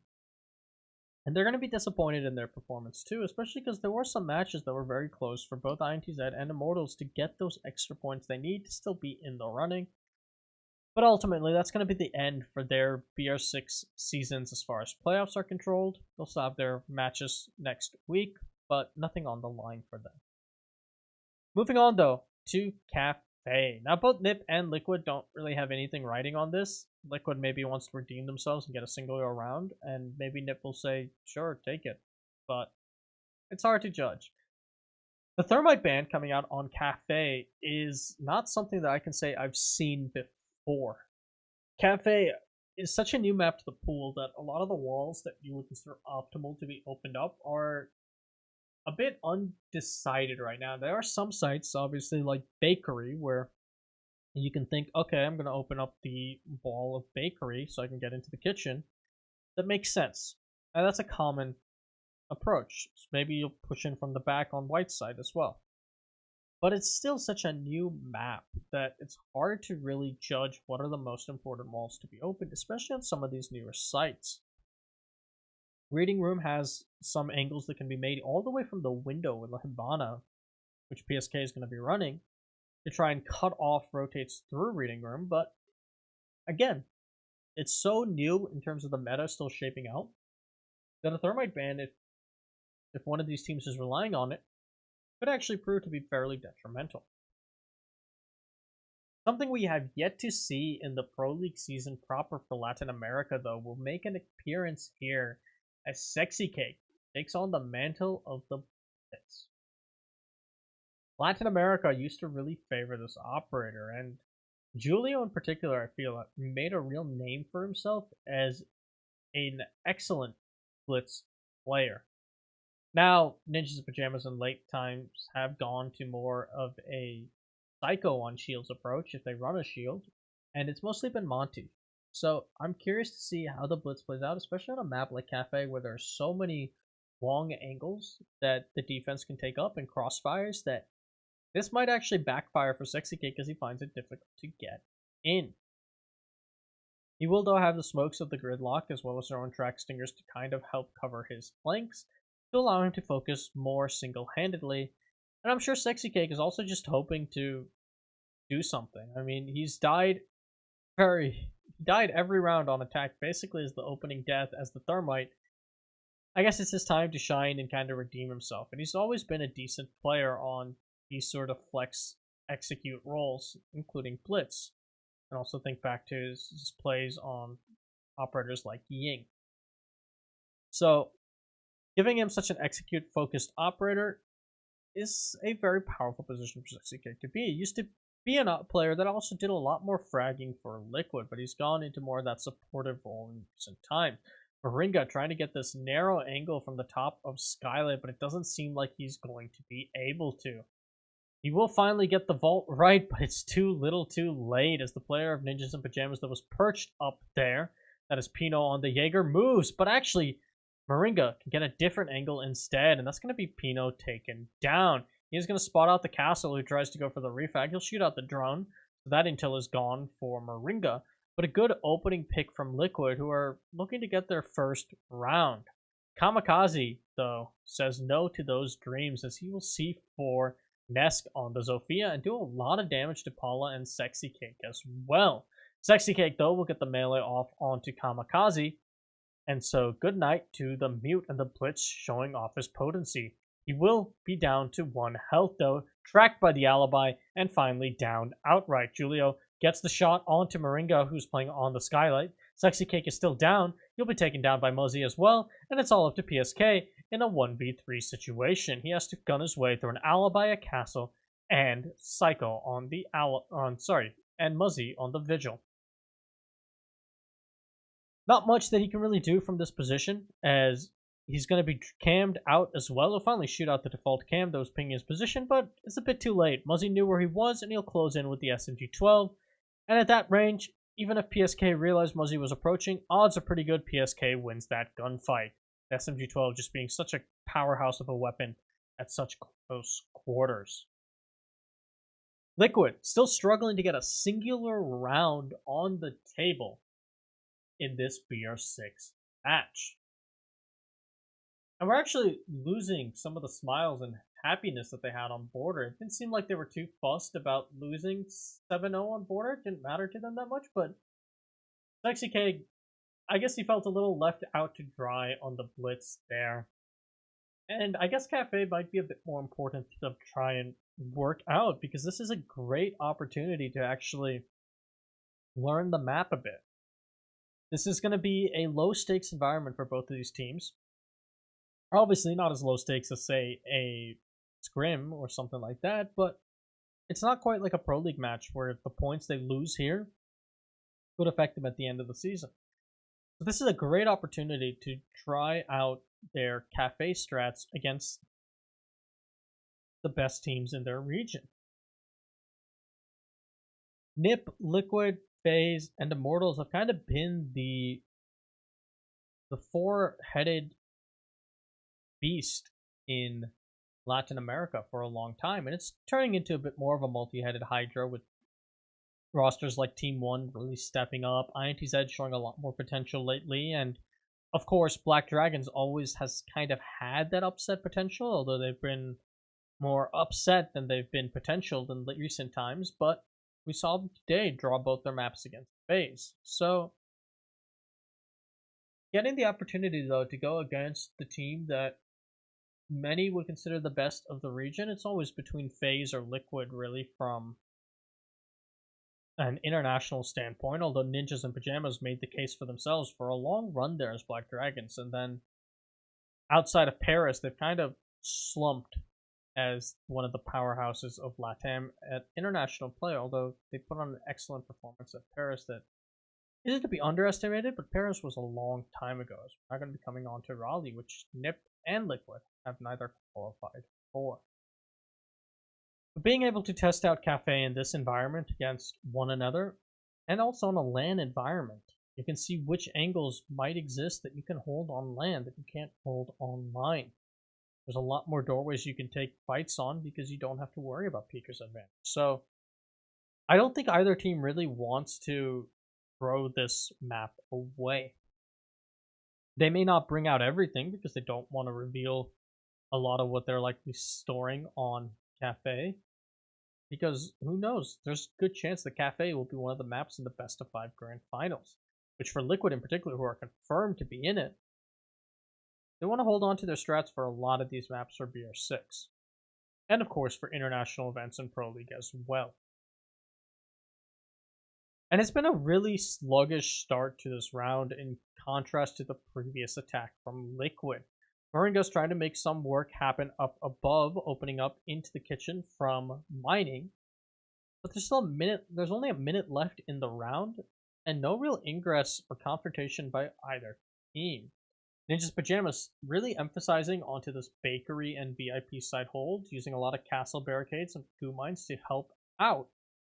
And the drone's going to be relaying that information to Liquid, but they're going for more of the vertical approach and then likely going to try and push into site proper. First line scan is going to come out from Sexy Cake, an operator he did not have access to in the previous map on border, and he's going to show his potency on the operator as he picks off Muzzy. He takes a lot of damage from Pino, but Pino will be gunned down from PSK, pushing from the other side. Psycho will finally refrag with one onto Nesk, but the next line scan is going to halt him in his tracks as well. But Julio just set up in a position to execute players of Liquid. He's going to gun down too. Paulo will get the refrag, but both PSK and Paulo are worse for wear after the encounter. Psycho and Kamikaze just need to hold out for 12 more seconds. Psycho's going to gun down the remaining two members as they have to funnel in through a small Hibana hole. The Thermite Ban really working against Liquid right now. And the Ninjas just not letting Liquid get a single round in this match on the table so far. That's 9 rounds in a row for the Ninjas. At a certain point, even if Liquid isn't giving this their all, they have to be starting to feel frustrated with themselves. No one wants to go down 9 rounds without getting a single return. The players at this level, they're all competitive players, and you want to win. Even if it doesn't matter as much, even if you're not going to show off some stuff, you still want to win. And right now, you can see it's kind of taking their toll on Liquid. They were a lot more jubilant on Border than they've been on Cafe right now. And NiP is feeling pretty comfortable, pretty happy with themselves. They got the 1 point they cared about. This is all just pride and icing on the cake.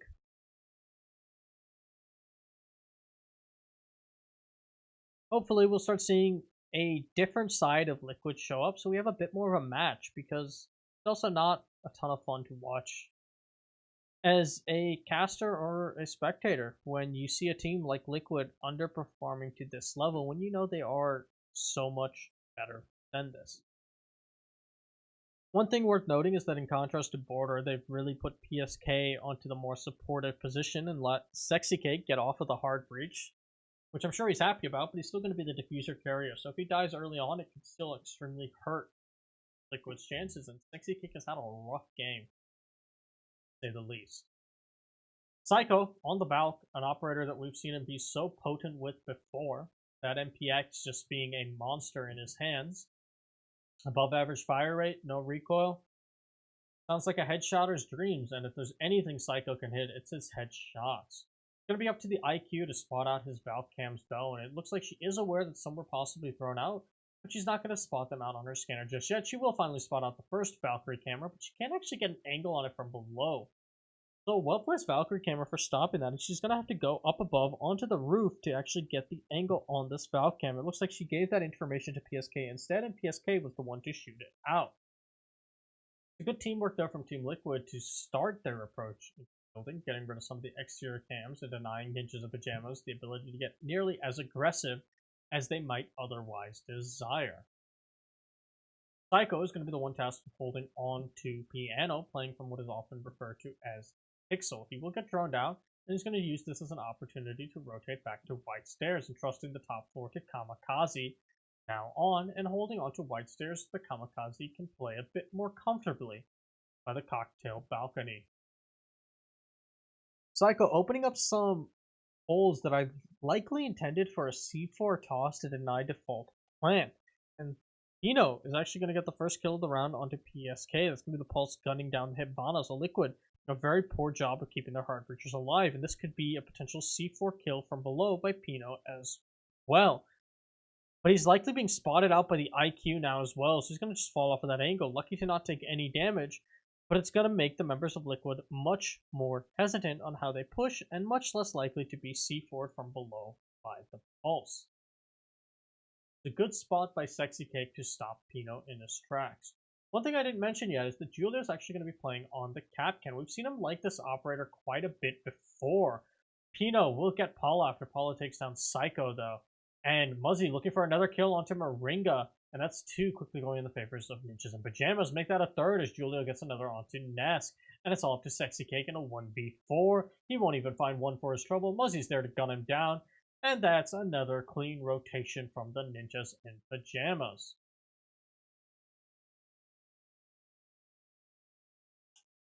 At this point, there really isn't much for me to say. I mean, Liquid just looks lost.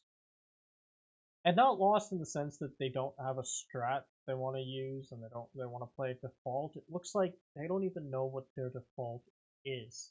They don't even have their fundamentals worked down right now. They don't seem like they're here today. And yeah, they don't have to be here today. But at least there's not a lot I can say at this point, and it feels bad to keep harping on Liquid like this, but when they've lost 10 rounds in a row, there's not much that I can say.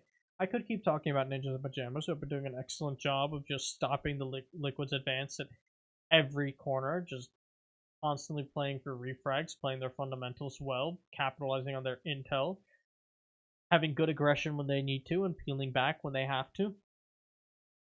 Really abusing when they get a priority pick like the Thermite killed or the Diffuser down, and once they get that pick, they go all in on it and they don't let that pick go to waste. But at the end of the day, for as good as NiP is playing, Liquid is really the ones that are gifting this match to NiP. NiP isn't really having to do much. Liquid has had such poor fundamentals that NiP has just been allowed to loosen up and do whatever they want on the map. And it's really showing. Lion once again coming out from Sexy Cake. That was something that did prove useful on their second attack.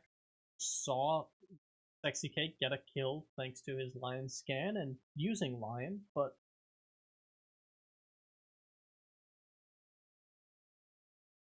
we'll see if that's enough to get Liquid their first round on the board, and whether they're going to actually start droning and playing as a team more effectively, getting themselves into less compromised positions, or at this point, who knows?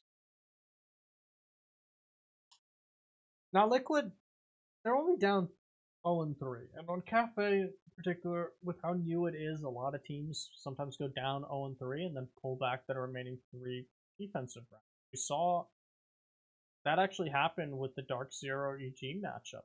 EG went off to a 3-0 lead, and then after seeing their setups once, DZ was able to actually figure it out on their second go around. So it would be possible otherwise for Liquid, but with how they've been playing today, it's unlikely, and it's been more unlikely by the fact that Ness really isn't wanting to contribute to the team, and he's going to run the Boss G on Dokkaebi. The meme cannon is coming out, and unlike when Astar ran it in an earlier match in BR6, I don't think it's with a strat in mind. Not that I really think Astar had much of a strat, he just wanted some soft destruction and was confident in his C75 skills, and I mean, he had every right to be. He did kill a lot of people with the C75, but the amount of utility the Boss G gives is not nearly on the level of other shotguns. The best you can do is you can actually take out some hatches fairly efficiently because of the slug mechanic. If you just go prone and shoot through those studs, you can actually take a lot of that out, but you can't really make anything happen with the shotgun. And this is going to be a hot drop on the backs of this Lion scan. Frag grenade coming out, but Pino's going to get the first kill of the round onto Sexy Cake. He's going to take a lot of damage in the process, and Kamikaze has taken quite a bit himself. So Team Liquid are actually doing better as far as health is concerned, and it's made even better as Ness finishes off what little was left of Pino. So it's going to be a 4v4 with Kamikaze on about half health. Liquid looking to put their first round on the board. And Ness just utilizing the Boss G for its intended purpose of taking out camps. Paula spotting out the peek hole made by Julio is going to be gifted a free kill onto the castle. And Liquid are looking in a good position to finally get around, but they did lose the Lion, which was so intrinsic on what made those early kills happen. Paula does know about a player in Piano. He's going to try and peek around, and he'll win the gunfight with Psycho. So it's now 2v4. He's going to win another onto Muzzy. Kamikaze, last man left, and Paula just going huge. And Liquid finally get around. It only took them 11 rounds, but Liquid is here with a question mark. We'll see if they stick around.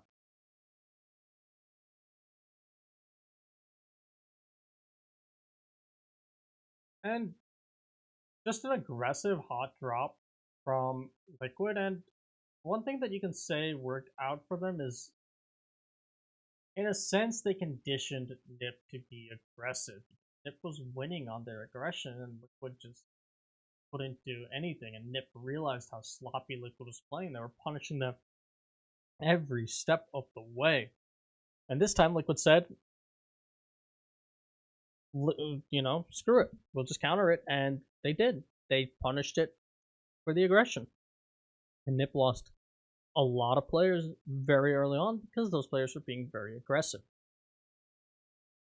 Especially with the sheer amount they contested the red hatch drop when that line was on the board as well, and you had so much utility being slung your way. I mean, that's a hard position to fight, but NiP didn't really care because at this point, why would they? They've won every single gunfight or encounter they have to hold on to.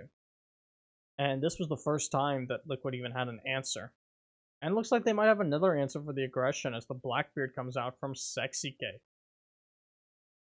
A very potent force. We don't see him too often these days in Pro League as he's kind of fallen out of the meta, not because his own fragging potential has gone down too much. At this level, the Blackbeard will still win a lot of his gunfights because he does have that shield to just absorb everything, and you just have to land one headshot before they can land three.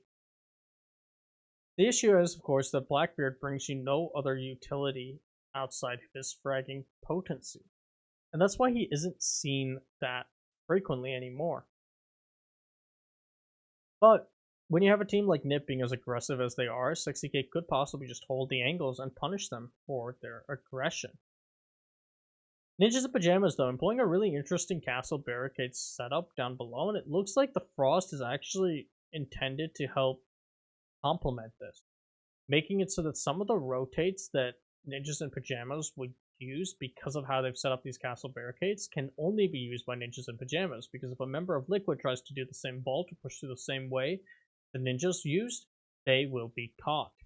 And speaking of being caught, Nesk almost gets a kill at the top of White Stairs, as I believe he spotted out Julio on the castle. But he's unable to connect anything with the C75. Very hard to see with those iron sights.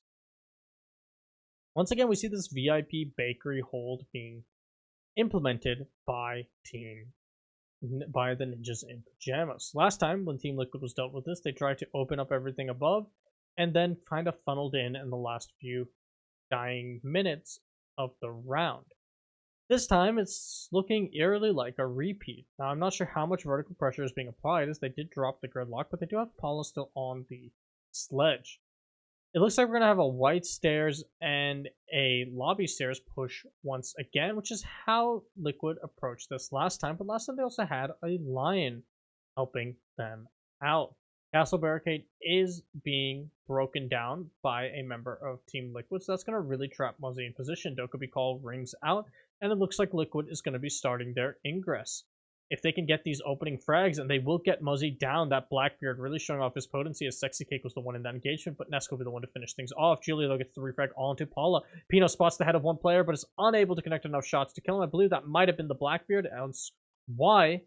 As Moringa will gun down Psycho and Pino. It's a 4v2, but three members of Team Liquid are extremely hurt. They only have 30 seconds to funnel into the site, and Kamikaze could potentially gun them down. He's in a great position to do so, as Nesk is going to be the one that has to be tasked with flushing him out. The Goo Mine, though, is going to slow him down. Sexy Cake is really wary of where Kamikaze might be playing. He'll shotgun out Nesk, and he'll shotgun out to Blackbeard, and all of a sudden, that's a triple for Kamikaze as he lands another headshot onto Moringa. It's all up to PSK. He'll down Julio, but he's got 2 seconds left. He has to start committing to the plant. Kamikaze just has to get back to site. He knows this. He knows the plant is going down. He just has to find where it is. He hears it go down, but it's too little too late. PSK will clutch out the round, despite the tremendous efforts from Kamikaze.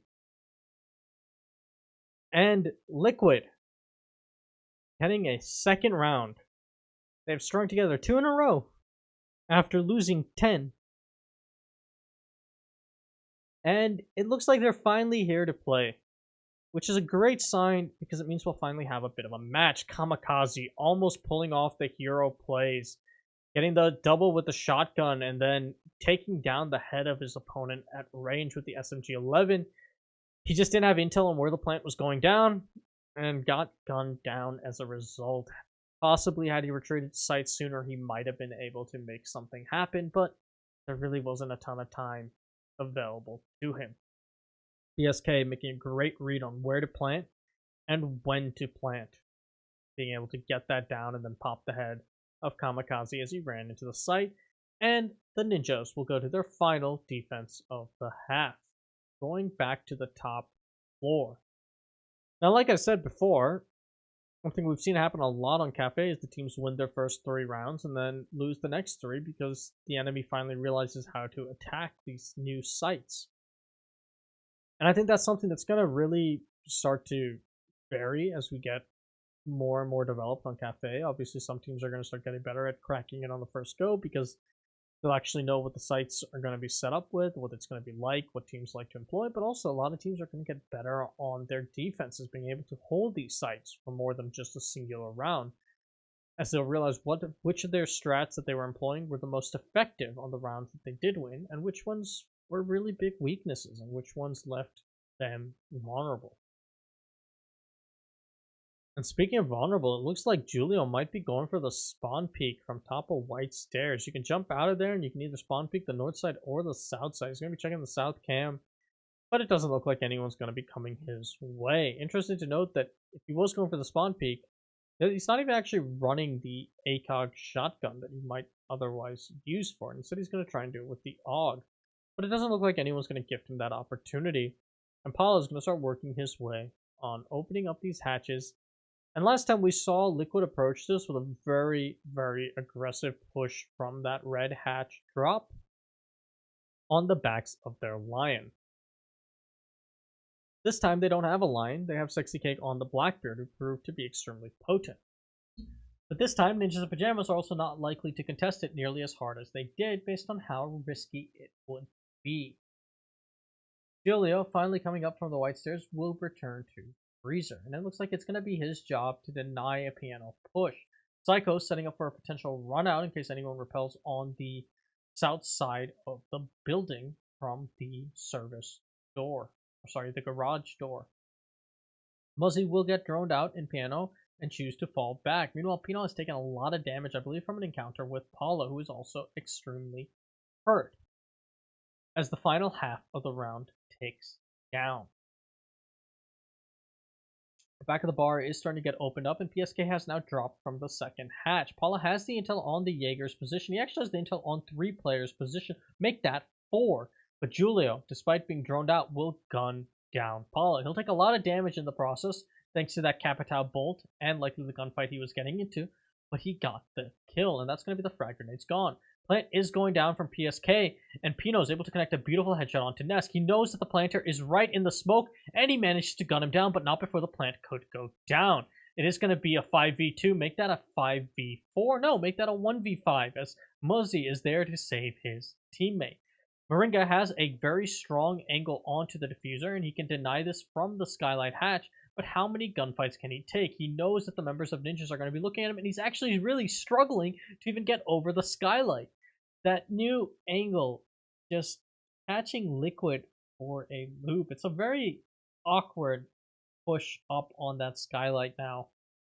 And it didn't work out for Liquid this time around. He could not get the angle, but even if he did get that angle on Julio, while it is an extremely powerful angle where he can do a lot of work from, it's very likely that multiple members of NiPs have their guns trained on said position, and we're just waiting for him to peek. If Kamikaze had any smoke grenades left too, he could even smoke off the skylight. It's a good bounce back from the Ninjas to show that despite Liquid seeming to finally find some of their footing in this matchup, Ninjas in Pajamas, they're not going to just let Liquid storm back. Nor are they going to give away their defensive half if they went off on such a strong start. A 4-2 split is probably a little less than Ninjas in Pajamas wanted, considering they 7-0'd on the previous map and were looking well on their way to do so on this map. But I don't think they're going to complain too much either. And Liquid are still going to be on the back foot going into their defense as they trail by 2. We're going to have a top floor defense come out from Liquid as well, and a role that we haven't seen Nesk get to play in quite some time, the smoke.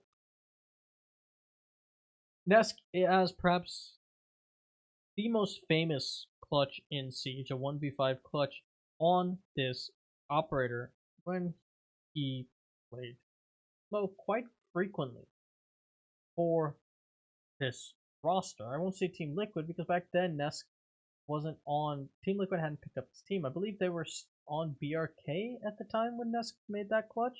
And of course, the roster was fairly different, as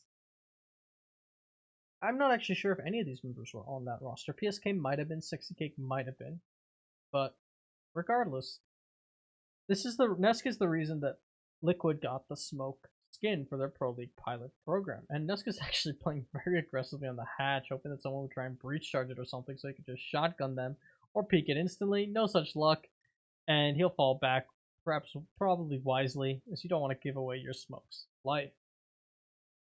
But yeah, in recent times, we really haven't gotten to see Ness get to enjoy the smoke like he used to. He's been put on the more aggressive fragging roles for Liquid, as makes sense, as Nesk has perhaps some of the best mechanical skill and aim in the game. There's the reason he's always up on those top fraggers of Siege lists alongside players like Kanto.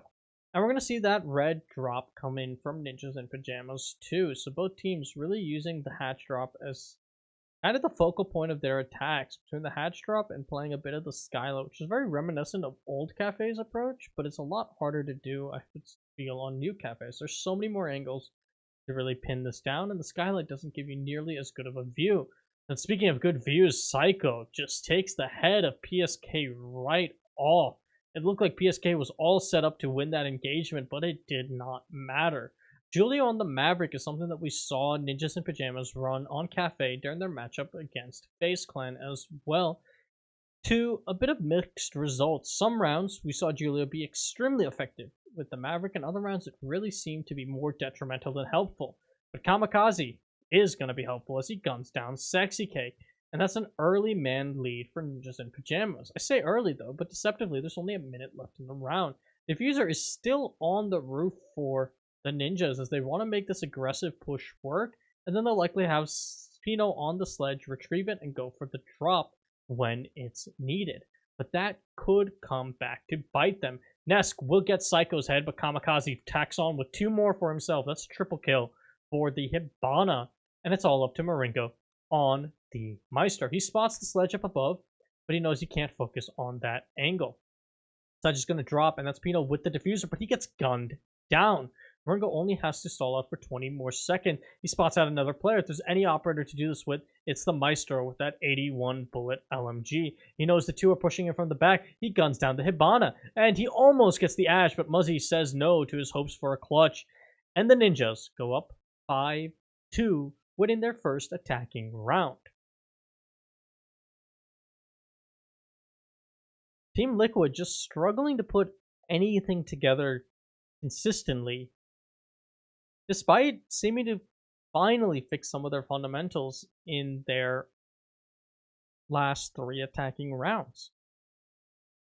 But they're going to have to show that same repairing on their defense, which is not actually a side we've gotten to see them play, as they've only played 2 defensive rounds at this point, as Ninjas in Pajamas only gave them 1 on border, and this was their first on Cafe. So they still have plenty of opportunity to tie things up.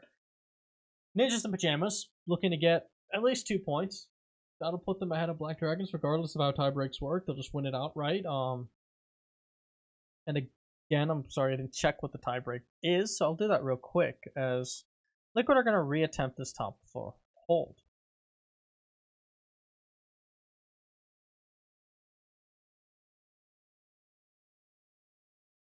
So NiP and Black Dragons are actually directly tied 1 apiece in both their BR6 matches. So at that point, I don't know if BR6 goes down to round counts or if they do something else for figuring out the tiebreak between the two. If it's round count, Black Dragons won 7-5 on Clubhouse and NiP won 7-4 on Villa in their first matchup. And in the second matchup, NiP won 7-3 on Villa and Black Dragons won 7-1 on Consulate. So that would mean that I think Black Dragons would have the break on that. Regardless, I don't think either team really wants to have this to rely on tie breaks, but if it's round differential, then it would go the favor, I believe, of Black Dragons, as they have 1 more round over NiP, but NiP is just going to look to close things out here, and they're very likely to walk away with at least a draw on this map. Even if they can't crack anything more than one defense here, if they walk away with a draw, they'll have just flat out more points than Black Dragons. And again, that standing doesn't really matter outside of bragging rights, as they will have to face each other anyway in the playoffs, as 3rd and 4th seed face one another. Kamikaze doing some good drone work to spot out 2 players in piano, but it doesn't matter as Sexy Cake gets the kill anyway, and that's going to be Psycho taken down.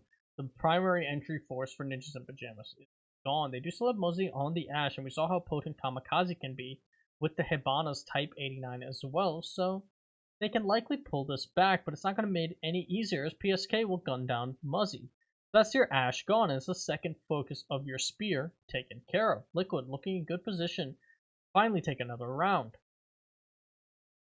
They have a minute left to work with for the ninjas, but they don't have a lot of potency left, and they don't have a ton of utility outside of really the frag grenades on Pino. The Hibana could open up some important walls on Freezer, as could the Maverick, but it's going to be made a lot harder as Moringa hams out Pino and guns down for his free kill.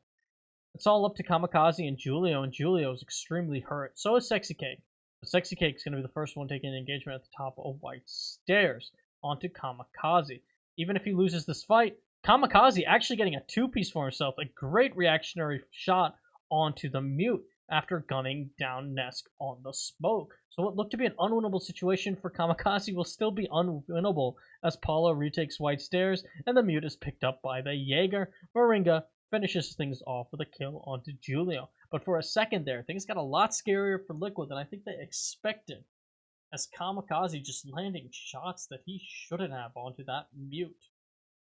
It really looked like, regardless of if he gets one shot landed onto the smoke, that he would be gunned down by whoever peeks him otherwise, but not to be the case. And great shots coming out from Kamikaze on this Hibana. But ultimately, there were just so many bodies for Liquid to throw at the problem that it didn't matter. Paulo was able to retake up there. Even if he lost the gunfight as well, I think the Jaeger would have finally gotten the refrags. So, Ninjas in Pajamas now don't have to attack this top floor site anymore. That was actually, keep in mind, that was Liquid's primary site. They lost it the first time, and now they won it. So they get to go to their secondary site, and that's going to be a new look for NiP.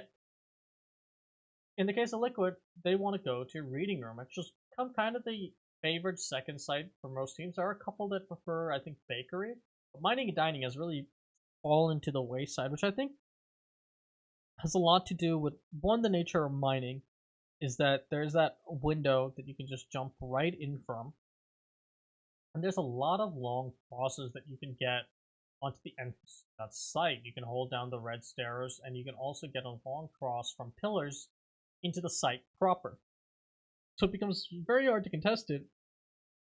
And some of the changes they made onto Cafe also allow you to now shoot out people from below. Now, obviously, we don't have to see too much of that because we don't see a lot of mining and dining, but because that potential exists, if your roam game down below falls apart, which is very possible if people are pinched out, something like a buck going down beneath your defenders could just make your life impossible on that site. Not something you have to worry about on Reading.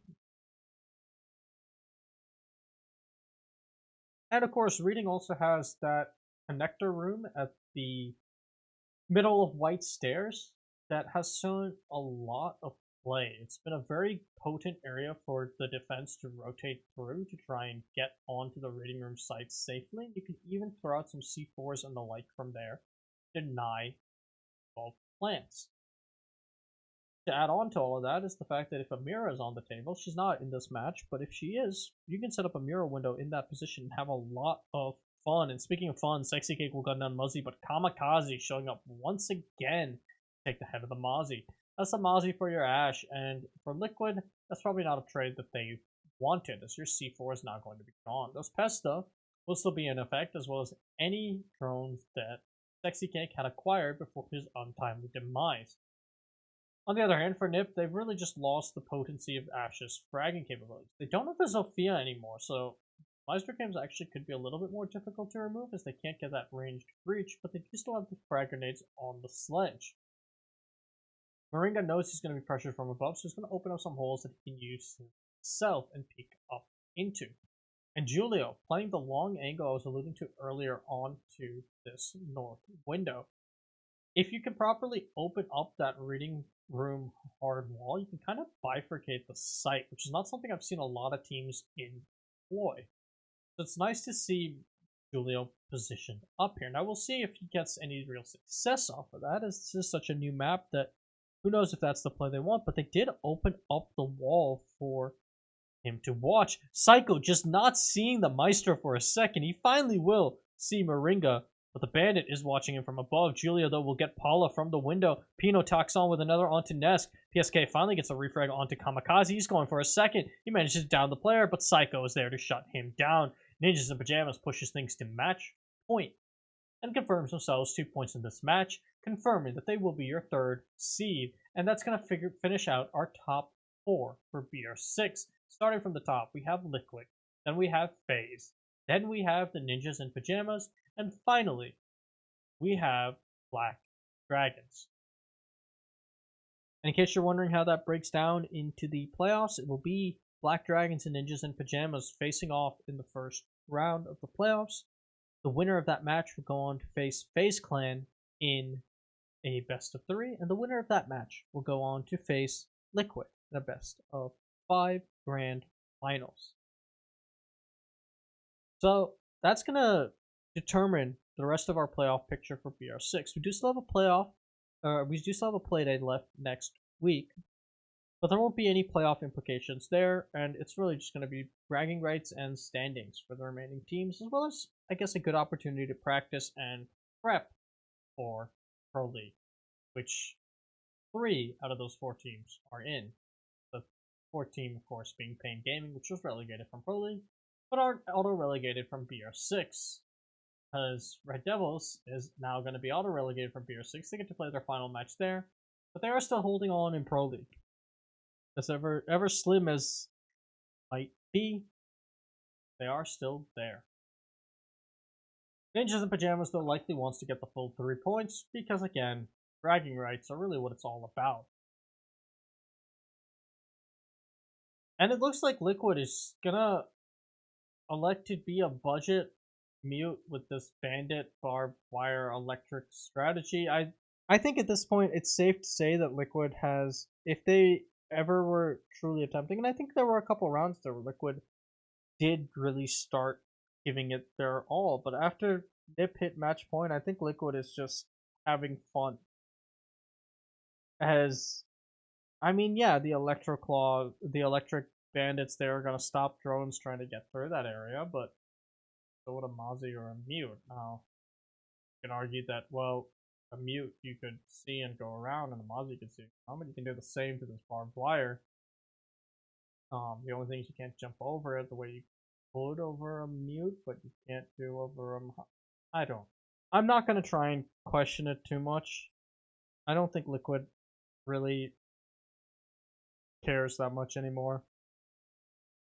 And it's a bit of a shame to see, because a matchup between these two teams, when they both have a lot on the line, could be very fun to watch. And it's been a while since we've seen that, as even the Milan fiasco, where NiP tried to qualify for Milan the final day of the Pro League season, Liquid didn't really care as they had their coach, but Sexy Cake will get the first kill onto Pino, and Muzzy will follow up with another onto Nesk. A beautiful C4 coming out from Paula will connect with Muzzy. Sexy Cake tags on with another onto Julio, and Liquid, despite their unorthodox approach, are going to have the man advantage early on. But if there's any 2 players that can prove themselves on Ninjas in Pajamas, I would have said Psycho and Kamikaze, but now it's all up to Kamikaze in a 1v4. He has been hitting his shots with the Hibana, but this would have to be one hell of a clutch, and he won't even find Paula doing a lot of work with that DMR shotgun and the Nitroso that has been gifted to Kaed.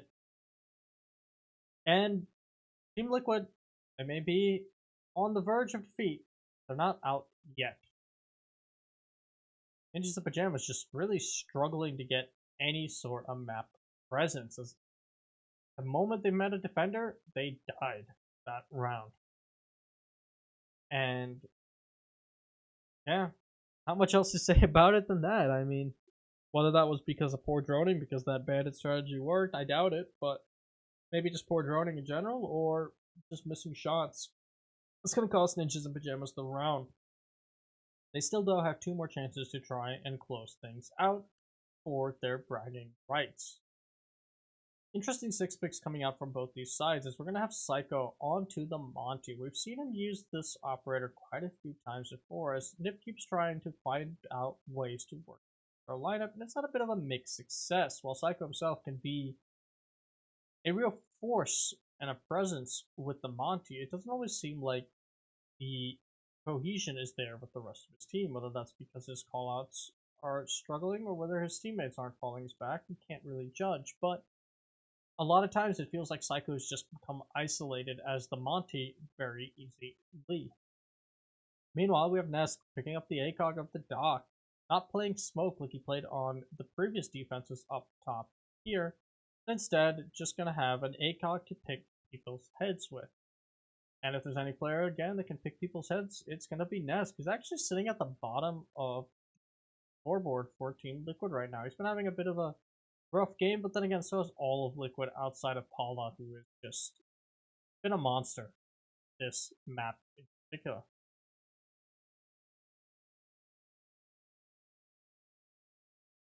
We're seeing a lot of late round rotates and the like coming out from, or sorry, a lot of just late setup coming out from Liquid, as it doesn't seem to be entirely clear what they want to do. A lot of these rotates are being made a bit late, but NiP aren't going to be taking advantage of that and pushing the side hard, and probably the wise call, as it's likely that despite how late a lot of those rotates are going, based on the nature of that top floor, players like Ness can still hold the down. The ADS will get burned out by Kamikaze, so that the utility down below can be taken care of. Nesk has taken a bit of damage as the dock, but he managed to heal himself up once. He took more damage later on, but he healed himself up again. Psycho's drone is going to get muted during its drop, so they can't use it for more intel. It's going to be up to Kamikaze instead as they wait for this hatch drop. And there it is, the go-ahead for Psycho as he tries to push into Piano. Now, the Thermite ban is actually hurting NiP in this situation, as he can't just cleanly walk in through Piano the way he might be able to otherwise. And the C4 is going to go at his feet. He can't get his shield up in time, and Sexy K is going to dispatch a Psycho with ease. He's going to do a bit of damage to Pino, but take some in return. But Moringa's there to finish off Pino. Ninjas in Pajamas on the back foot once again.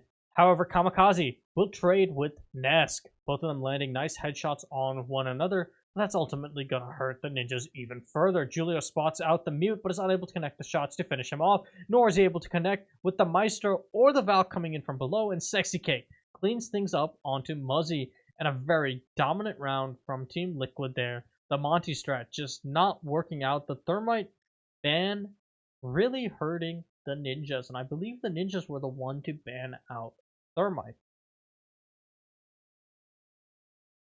So good work from Team Liquid on capitalizing on that scenario. Great game sense from Sexy Cake to realize that based on how the Monty had to enter, he could not get his shield up in time to tank that C4 as he might otherwise have been able to. After that, it was kind of just a slaughter for the remaining members of Pajamas. Kamikaze showing that he's going to be a force in every single round. I'm sure his cost is extremely impressive right now. He did get a kill onto Nest, a trade. But a trade doesn't matter when it puts your team at a 4v2. Nevertheless, we go on to the final round of Cafe, and after that dominant showing on border, it looks like Liquid has finally decided that they want to show at least a bit of their potency. They don't want to let NiP steamroll them by any means, as they go down to Reading Room.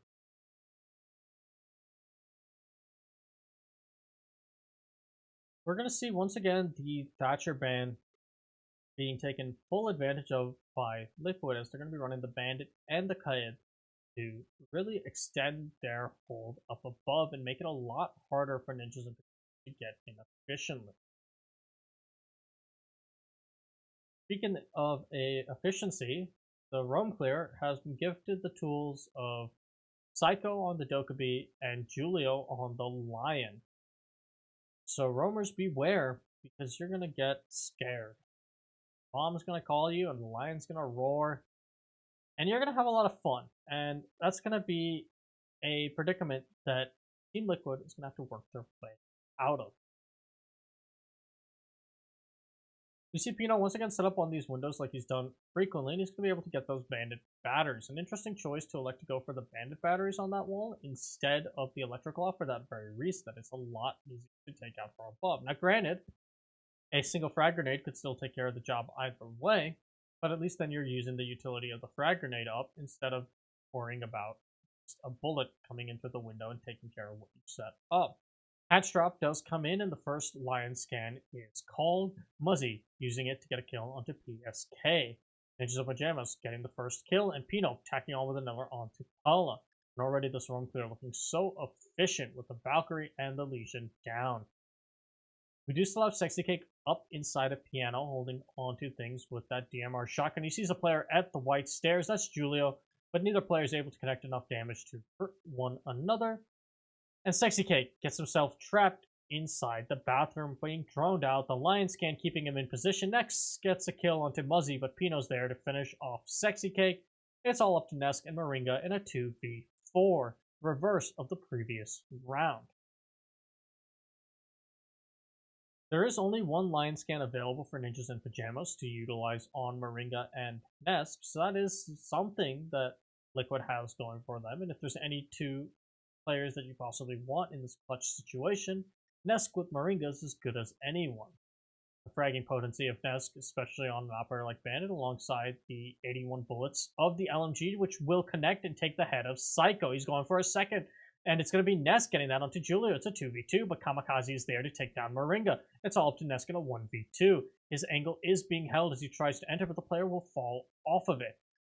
Kings are coming out, so Nesk knows the position of at least one player. He spots out the sledge in the hallway and knows that there's another player playing close on the northwest by the B bomb. He's going to throw out a C4 to try and take him out, and he'll get the C4 onto Kamikaze, and he lands the shot onto Pino. Liquid walking away with the draw after some impressive play from Nesk and Moringa in the final 2v2. And Ninjas in Pajamas denied the opportunity to walk away with a full 3 points, but it doesn't really matter. They've confirmed their position as the number 3 seed. They've confirmed their spot in the playoffs. And also, they got to say they 7-0'd Liquid on Border. Doesn't get much better than that. I'm sure they're very happy with the outcome. And I'm sure Liquid is happy that they didn't just let themselves get walked over, even if this match didn't mean for them. That's going to do it for my cast today. I'll go over the standings one more time with you guys. And yeah. So we have in first place Team Liquid at 28 points. In second, Faze Clan with 25 points. Ninjas in Pajamas in third place with 19 points. Black Dragons in fourth with 18. Immortals in fifth with 14. INTZ in sixth with 14. Pain in seventh with 7. And Red Devils in 8th with 4. Hope you guys enjoyed watching, and I'll see you next week when we have Pain Gaming versus Immortals and INTZ versus Red Devils. These are really just going to be bragging rights of matches. They won't affect standings really at all. They'll move around a little bit in the middle portion between INTZ and Immortals, depending on the outcomes for those two teams, but neither team can make it into the playoffs. So there's not a whole lot riding on the line, and no teams are going to be trying to escape relegation either, so there's not a lot riding on the line there either. And then after that, we'll be getting into the actual playoffs. So I can get you those dates real quick, as I'm sure many of you aren't aware. And the first day of the playoffs is going to be July 26th. So almost a month away right now, so we have quite a bit of time, and then it's going to be July 27th for the next match, and July 28th for the final match, and I will do my best to cast those. Well, as I'm sure you all want to see how BR6 season ends, and I might try and catch the final of Series B on Thursday, but no promises on that one. Series B, though, has been concluded. It's just the final play day there. It's not going to affect the first seed standings, but I think it might affect some of the lower seeds. Anyhow, that does it for my cast. I hope you guys enjoyed. And as always, give me any critiques and the like on either DM me on Twitch, you can reach me on Reddit, or leave a comment when I post these